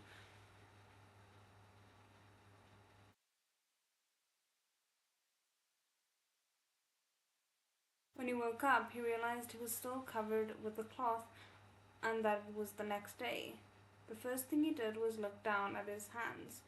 The mission was supposed to last for 3 days and he would switch forms during that time. The appearance of his hands was all important. He was more experienced now, and he knew that if his hands was a fin, then he must still be in his man-mer form. He hoped he was a merman this time, but even if he was a man-mer again, Prince Jing would protect him, so he didn't need to worry about anything. It was easy to be disappointed if one's hopes were too high. Leah didn't want to be disappointed, so he only allowed himself a tiny bit of hope and took a quick glance. Now that it was the next day, he saw that his short fins were gone. Before him were a pair of hands with proper fingers. Leo suppressed his excitement and tried to clench his hands. After he made sure he wasn't dreaming, he used those hands to rub his face aggressively. His face hurt, and there were no scales. Leo happily tossed the cloth to the side and took in lungfuls of air. Since his face and hands were both human, then he was definitely a merman this time. Leo looked down at his legs. As expected, he saw a silver fish tail with gold sprinkled throughout. Not gonna lie, I do have a sweet spot. No, soft spot. That was not right. The dangers of live streaming these things. A soft spot for people, characters. Yeah, let's go with that.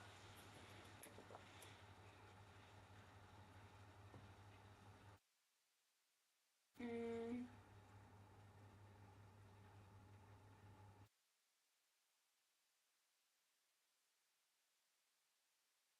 When he was a fish, he saw his tail all the time and never thought much about it. Now that his fish tail was bigger, though, it seemed a lot more impressive.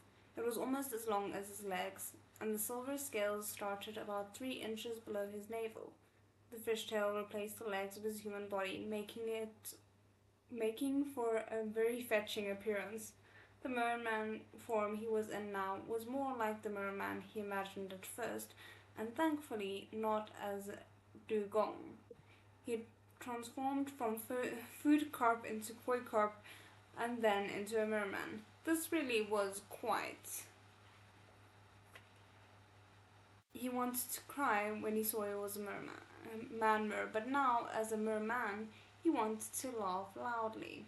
Okay, before we move on, again, vaguely worried about Prince Jing, but we have another beautiful illustration here, and Xiaoyu looks very cute, I have to admit. He looks very excited about his fishtail.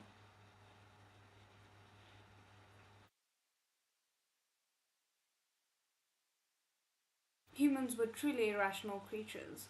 Liu admired his merman reflection in the water and started getting used to his new form. First, he rubbed his own tail. That's right, he'd never patted himself before. A merman could do something a fish couldn't do. This was how weird petting a fish felt. When he was done stroking it, he tried flapping his tail.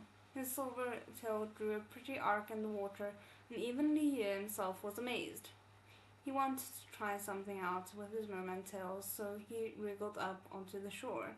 He could use his tail as a skateboard when he was a fish, but he wasn't sure yet if a merman could do that. Since his upper half was human, breathing out of the water wasn't a problem. Leo did his best to stand on his tail, but perhaps because his size had changed too much, it was hard to balance. His tail couldn't support his body to walk on the ground. Next, Leo tried to jump. His tail length was still the same, so he was able to get off the ground, but it was a bit unstable when he landed. Leo took some time to recover and then jumped again. Even though he couldn't walk, he could move a bit by jumping around. The only inconvenience was that when he was on land for too long, his tail would become dry and sore, similar to a chapped skin. However, it was much better than being unable to breathe in his man-mer form, and he only had to put his tail in the water to alleviate most of the pain. Overall, the merman form was prettier and a much better deal than the man-mer form. Leo happily jumped back and forth from land to water, loud enough that he woke up Prince Jing. Leo saw his father. My word, I probably need to go to sleep, but we are not done yet. Let's try this again. Leo saw his feather-like, not father-like, feather-like eyelashes tremble slightly and knew that he was close to waking up, so he leapt into the water and hid his tail. As soon as he awoke, Prince Jing saw Leah with his human upper body resting on his arms and looking at him. Shoyu? Prince Jing smiled and patted Leah's head. Leah smiled mischievously and cocked his head at Prince Jing, and Prince Jing saw a silver and gold tail rush to the surface and rise slowly from the water behind Leah. Surprise flashed across Prince Jing's face for a moment when he realized who the tail belonged to. Shoya had fins and a human lower body before, but now it was flipped. In front of him was a young man, beautiful as always, but his lower body was now a dazzling, splendid tail. Prince Jing had never seen such a scene in his life. So innocent yet seductive, so mysterious and beautiful. This was the most beautiful Yao he'd ever seen. He just fell in love all over again.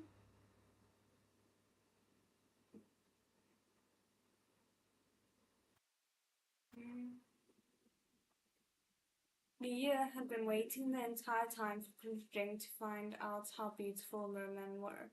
He thought to himself, and not only did he not want to hide it, he even looked forward to Prince Jing seeing him. He purposefully swam slowly around Prince Jing. His tail was soft and he could occasionally brush past Prince Jing's hands and feet. Once he was sure that Prince Jing had no plans to run away, Li Devious Year decided to go all out and wrapped his entire tail around Prince Jing. He used to wrap his tail tightly around Prince Jing's fingers, but now he wanted to wrap his tail tightly around his body. Leah had wanted to do this ever since he found out Prince Jing didn't look upon his man-mer form with disdain and was still willing to protect him. Opening his arms, Leah threw them around his husband's neck. "Your Highness, do you like it?" Leah asked softly, leaning in to kiss Prince Jing. I mean, he might be disappointed once the tribulation is over and you return to just being a normal human forever and ever, amen. Merman, man, mer should be a tongue twister. And that kind of rhymes.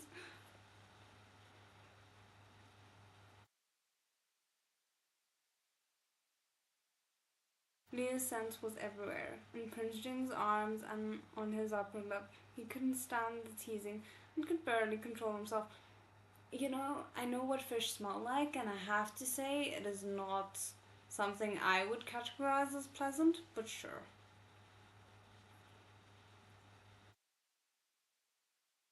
But he remembered that Shaya was in the middle of a tribulation, so he couldn't respond hastily. Instead, with great restraint, he hugged the merman tightly, his ears turning slightly red.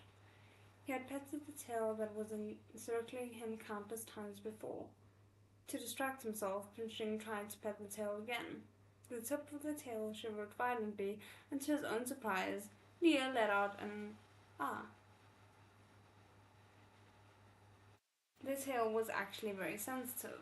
When it was a fish, petting it just felt comfortable, but when it was a merman, the feeling was amplified several times over.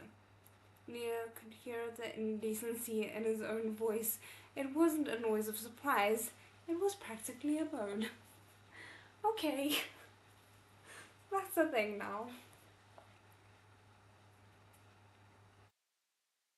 Jing's whole body stiffened. Because of that light moan, he didn't dare move. His ears turned even redder. Leo was still in his arms and could clearly feel the way he was reacting. His tail began to move, rubbing with persistence. He kissed Prince Jing wetly on his earlobe and whispered in his ear, "Your Highness, do you want it?" "Want what exactly? Like, Leah, what is the plan here? You realize you have a tail right now. Please think this through."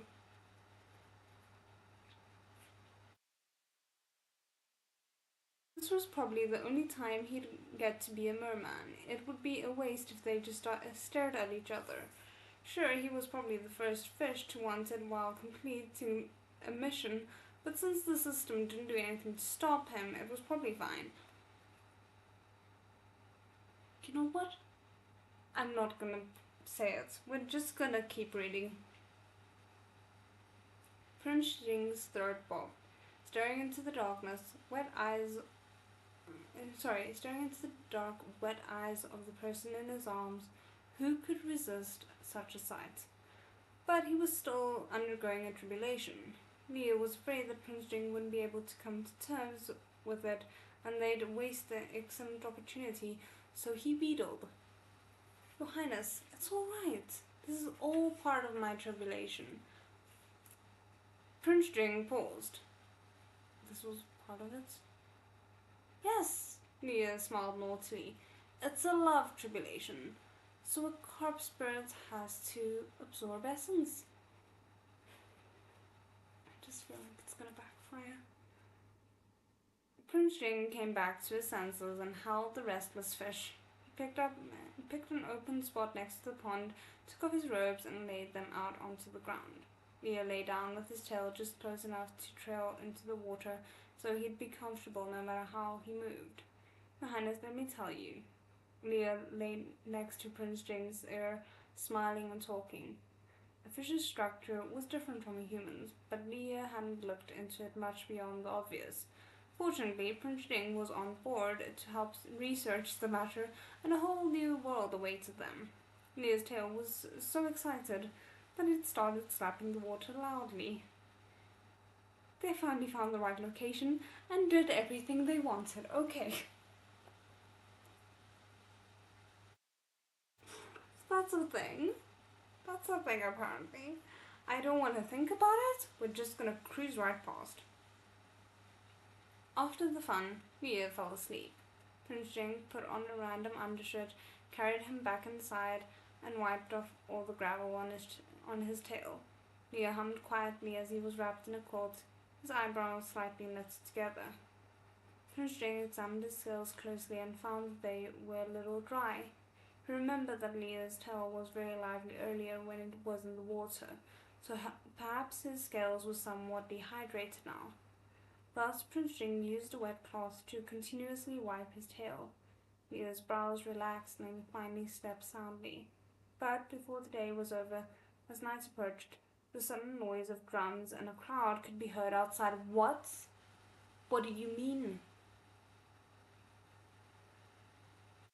Leah jolted awake on Prince Jing's lap. He was afraid something huge had happened and he wanted Prince Jing to check it out. Prince Jing didn't want to. He had already prepared everything beforehand and had no intention of leaving Xiao Yu's side. Before long, a servant reported that bandits had taken advantage of the commotion surrounding Prince Jing's wedding to attack Luofeng village. The leader of the bandits, who'd suffered several defeats, assumed that Prince Jing would let down his guard during his wedding. Most of the officials and soldiers in Luofeng village were on vacation too. What a heaven-sent chance. A heaven-sent chance indeed. Prince Jing smiled coldly. Leah, who was about to push him to accept the battle, had the sense of the weather is getting colder, so the bandits should die. That is not comforting. I am vaguely concerned. I just left out a D there at the end. I'm sure Xiao Yu found it, don't worry. Okay, chapter 98. Tricked Fishy. Prince Jing handed Leah a secret report. Leah glanced over it and found that the ambush on the village was part of Prince Jing's wedding leave plan. Of course he saw this coming.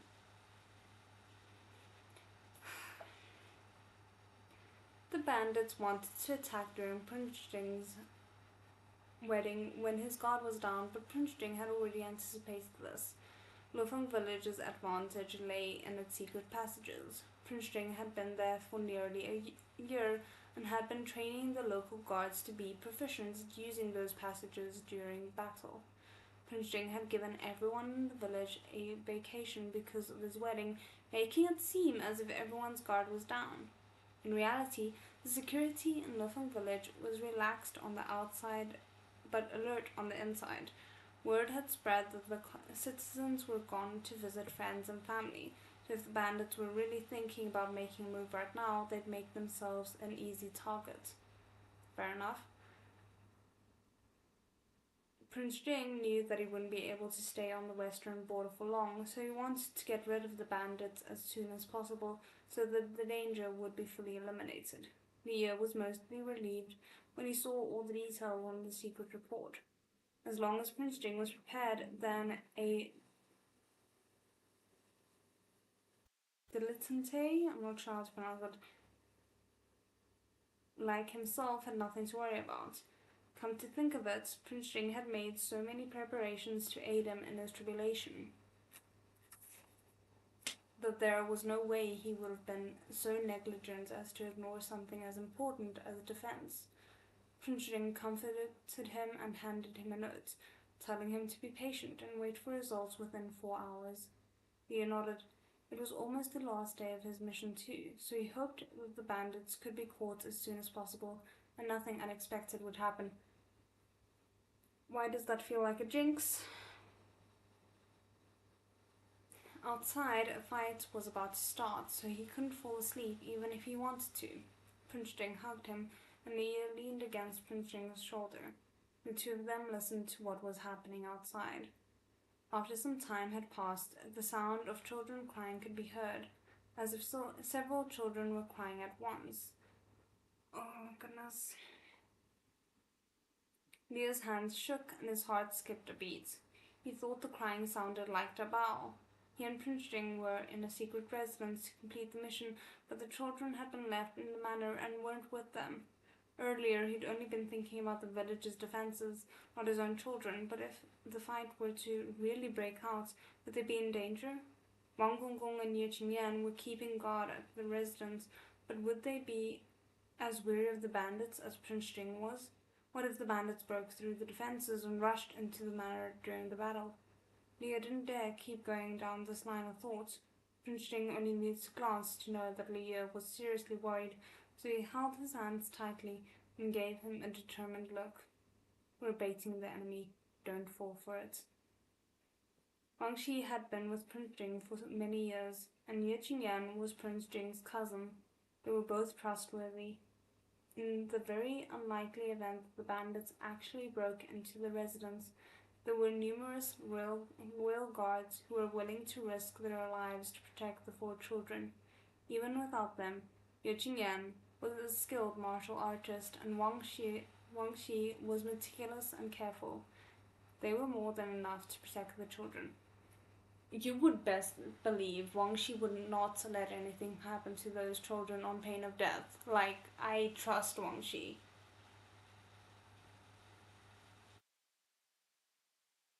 Prince Jing tried his best to let Liu know that the children weren't in any danger, but the children kept wailing, sounding more devastated by the second. Liu's heart twisted into knots. He was already a father. Dabao, Erbao, Sunbao, and Sibao were his own flesh, and normally just a single tear from one of his children was absolutely heart-wrenching. Even if the children outside weren't his own, he thought of his children when he heard these cries.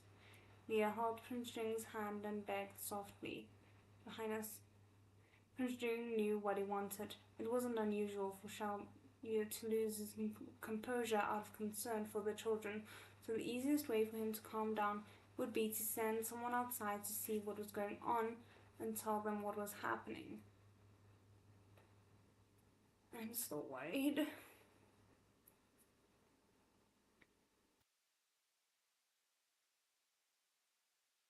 Prince Jing had actually already sent people to inquire, but they still hadn't come back for some reason. It would be quickest for him to go himself.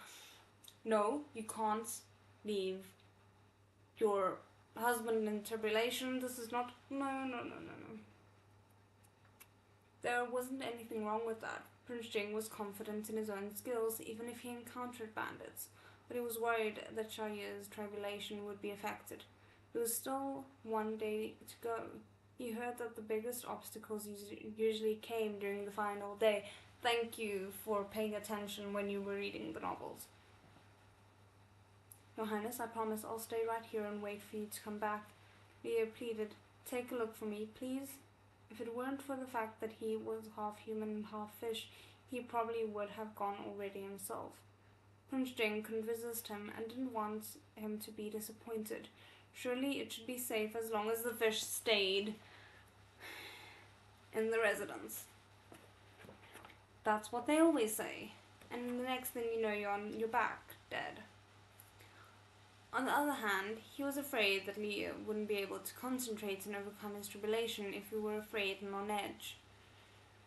I'll be back soon, Prince Jing agreed, and after touching the charm on Leo's neck and giving him a token that represented the prince's authority just in case, he strode out.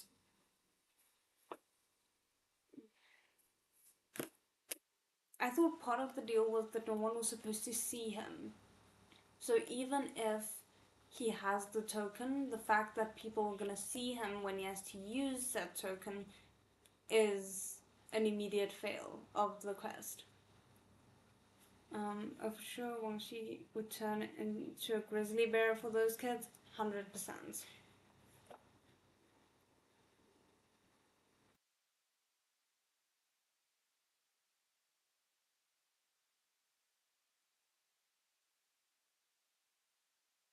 The guards immediately greeted him, and Prince Jing signaled for them to protect the consort but to not enter and disturb him. Leah watched him leave. After Prince Jing left, it calmed down a bit outside. Leah thought that Prince Jing would be back soon, but he waited a long time, and not only did Prince Jing not return, but the sound of children crying started up again. What was going on? Had something happened that even Prince Jing couldn't handle? He was extremely anxious. Having absolutely no clue what was happening outside only made him more worried.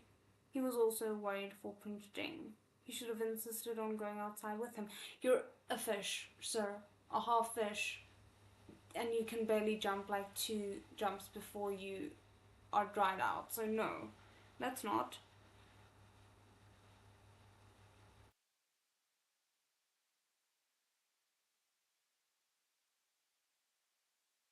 But he was still in merman form. Even if he didn't mind it, he couldn't walk outside. Just as the thought crossed his mind, Leo realized that his tail was gone and he had been replaced by human legs and feet. Somehow the third day had arrived and he transformed from a merman back into a manmer. No. This is the last thing we need, is him having feet. Turning into a manmer right now wasn't the worst thing that could have happened. He didn't look as nice as he did as a merman, but he had legs and feet and could move around as he pleased. But manmer couldn't breathe air, so he couldn't leave the water for too long, and he might scare others with his appearance if he went out like this. There were a lot of factors to consider.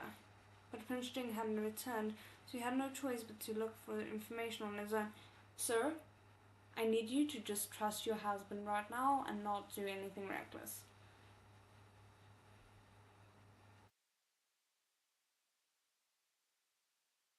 He had promised Prince Jing that he wouldn't leave the secret residence. There we go, that should be the end of it.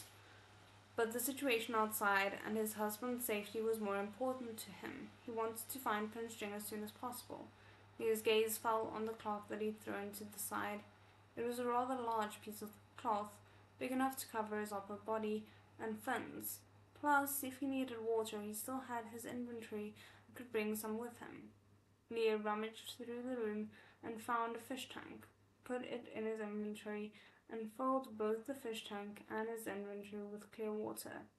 In case of an emergency, he could take it out and put his head in the fish tank. I don't see how this could go wrong at all. This seems like it will go super smoothly. Leo finished preparing everything and got ready to leave. The guards outside stopped him, but Leo immediately showed them Prince Jing's token. Prince Jing had given it to him so he could protect himself. Since he had the token, the guards had no choice but to let him go. Prince Jing had only thought to ask them to protect the consort. He didn't think the consort would ask to leave himself.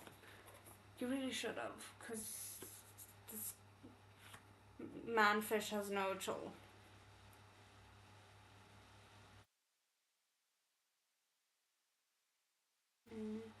The guards obeyed the order and followed Leo closely. Leo didn't scold them.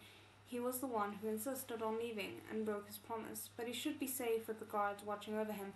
Yes, because the moment that your cloth gets removed, they're gonna see you and then you're gonna fail. That doesn't seem like a problem at all.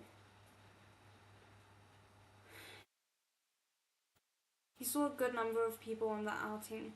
Leo followed the sound of crying. He didn't need to go far before he ran into some people dressed as bandits with their heads covered. They were holding something and trying to leave in a panic. Leo's sharp eyes recognized that they were holding a swaddled baby wrapped in a cloth with golden hem. Leo's heart skipped a beat, and he ordered the guards to chase after them. This isn't gonna go wrong.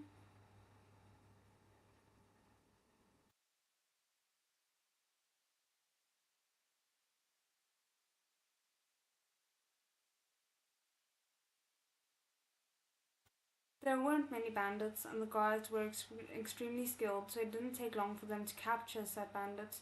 Leo felt like he was going to stop breathing, but he still took the swaddled baby from the bandits and looked at it. The baby wasn't a bow.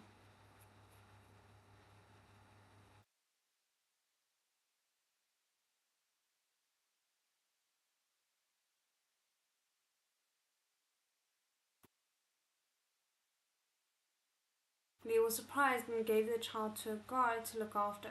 He ran into a corner just out of view, brought out the water in his inventory, and took some time to recover.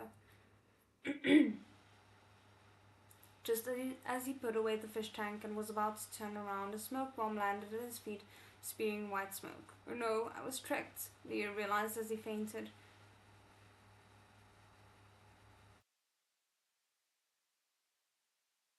When he woke again, he was floating in some water with the cloth still wrapped around his head.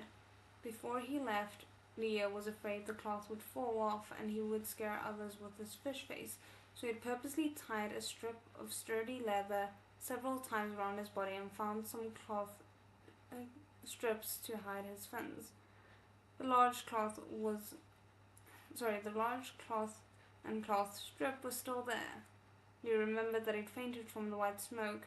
It was dangerous for him to lose consciousness as a man mirror. Why had he woken up in the water? Had Prince Jing come back to save him? I don't think we're that lucky. But I think you just failed the mission, and all because you didn't trust your husband despite him having never given you any reason to doubt him before.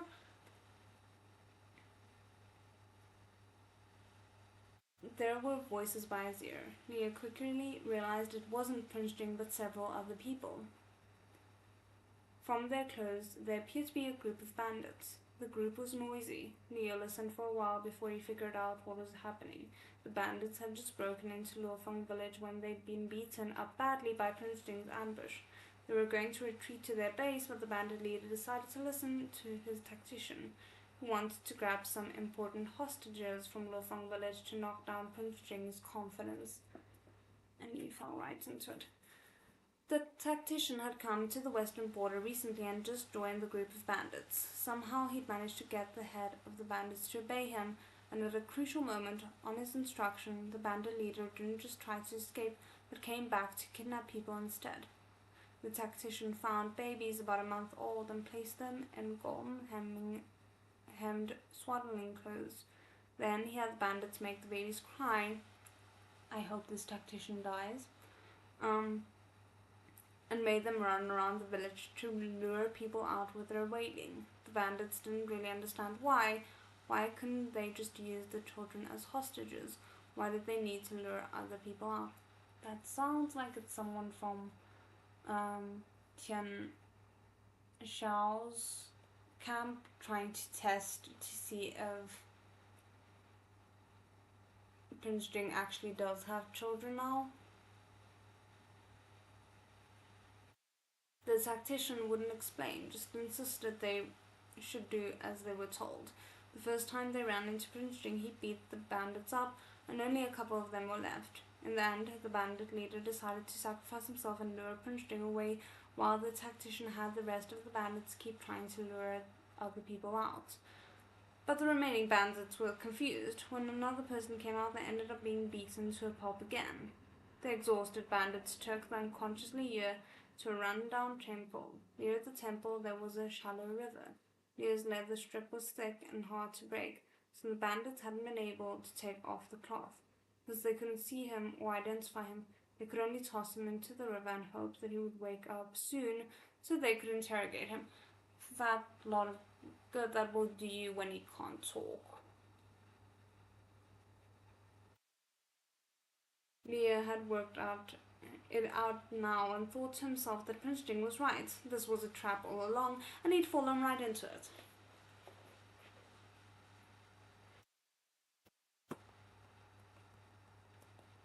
Well done for discovering it too late.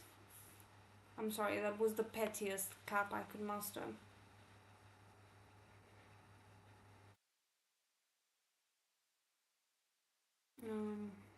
Where were we?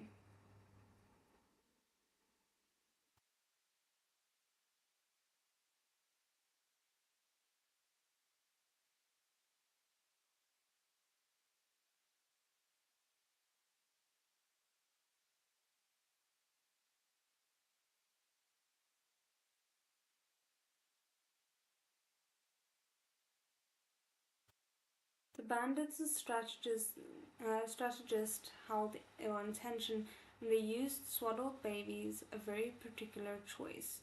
They must have been targeting him and his children, so he and Prince Jing had to be careful. I like that the bandits have not even one knife between them that would cut the leather strap. Shh, we don't do logic in this book. We do not do logic. It's a dangerous thing to want logic in this book. And also the one moment that we want logic, it's gonna come back to bite us in the ass. So let's just not go there.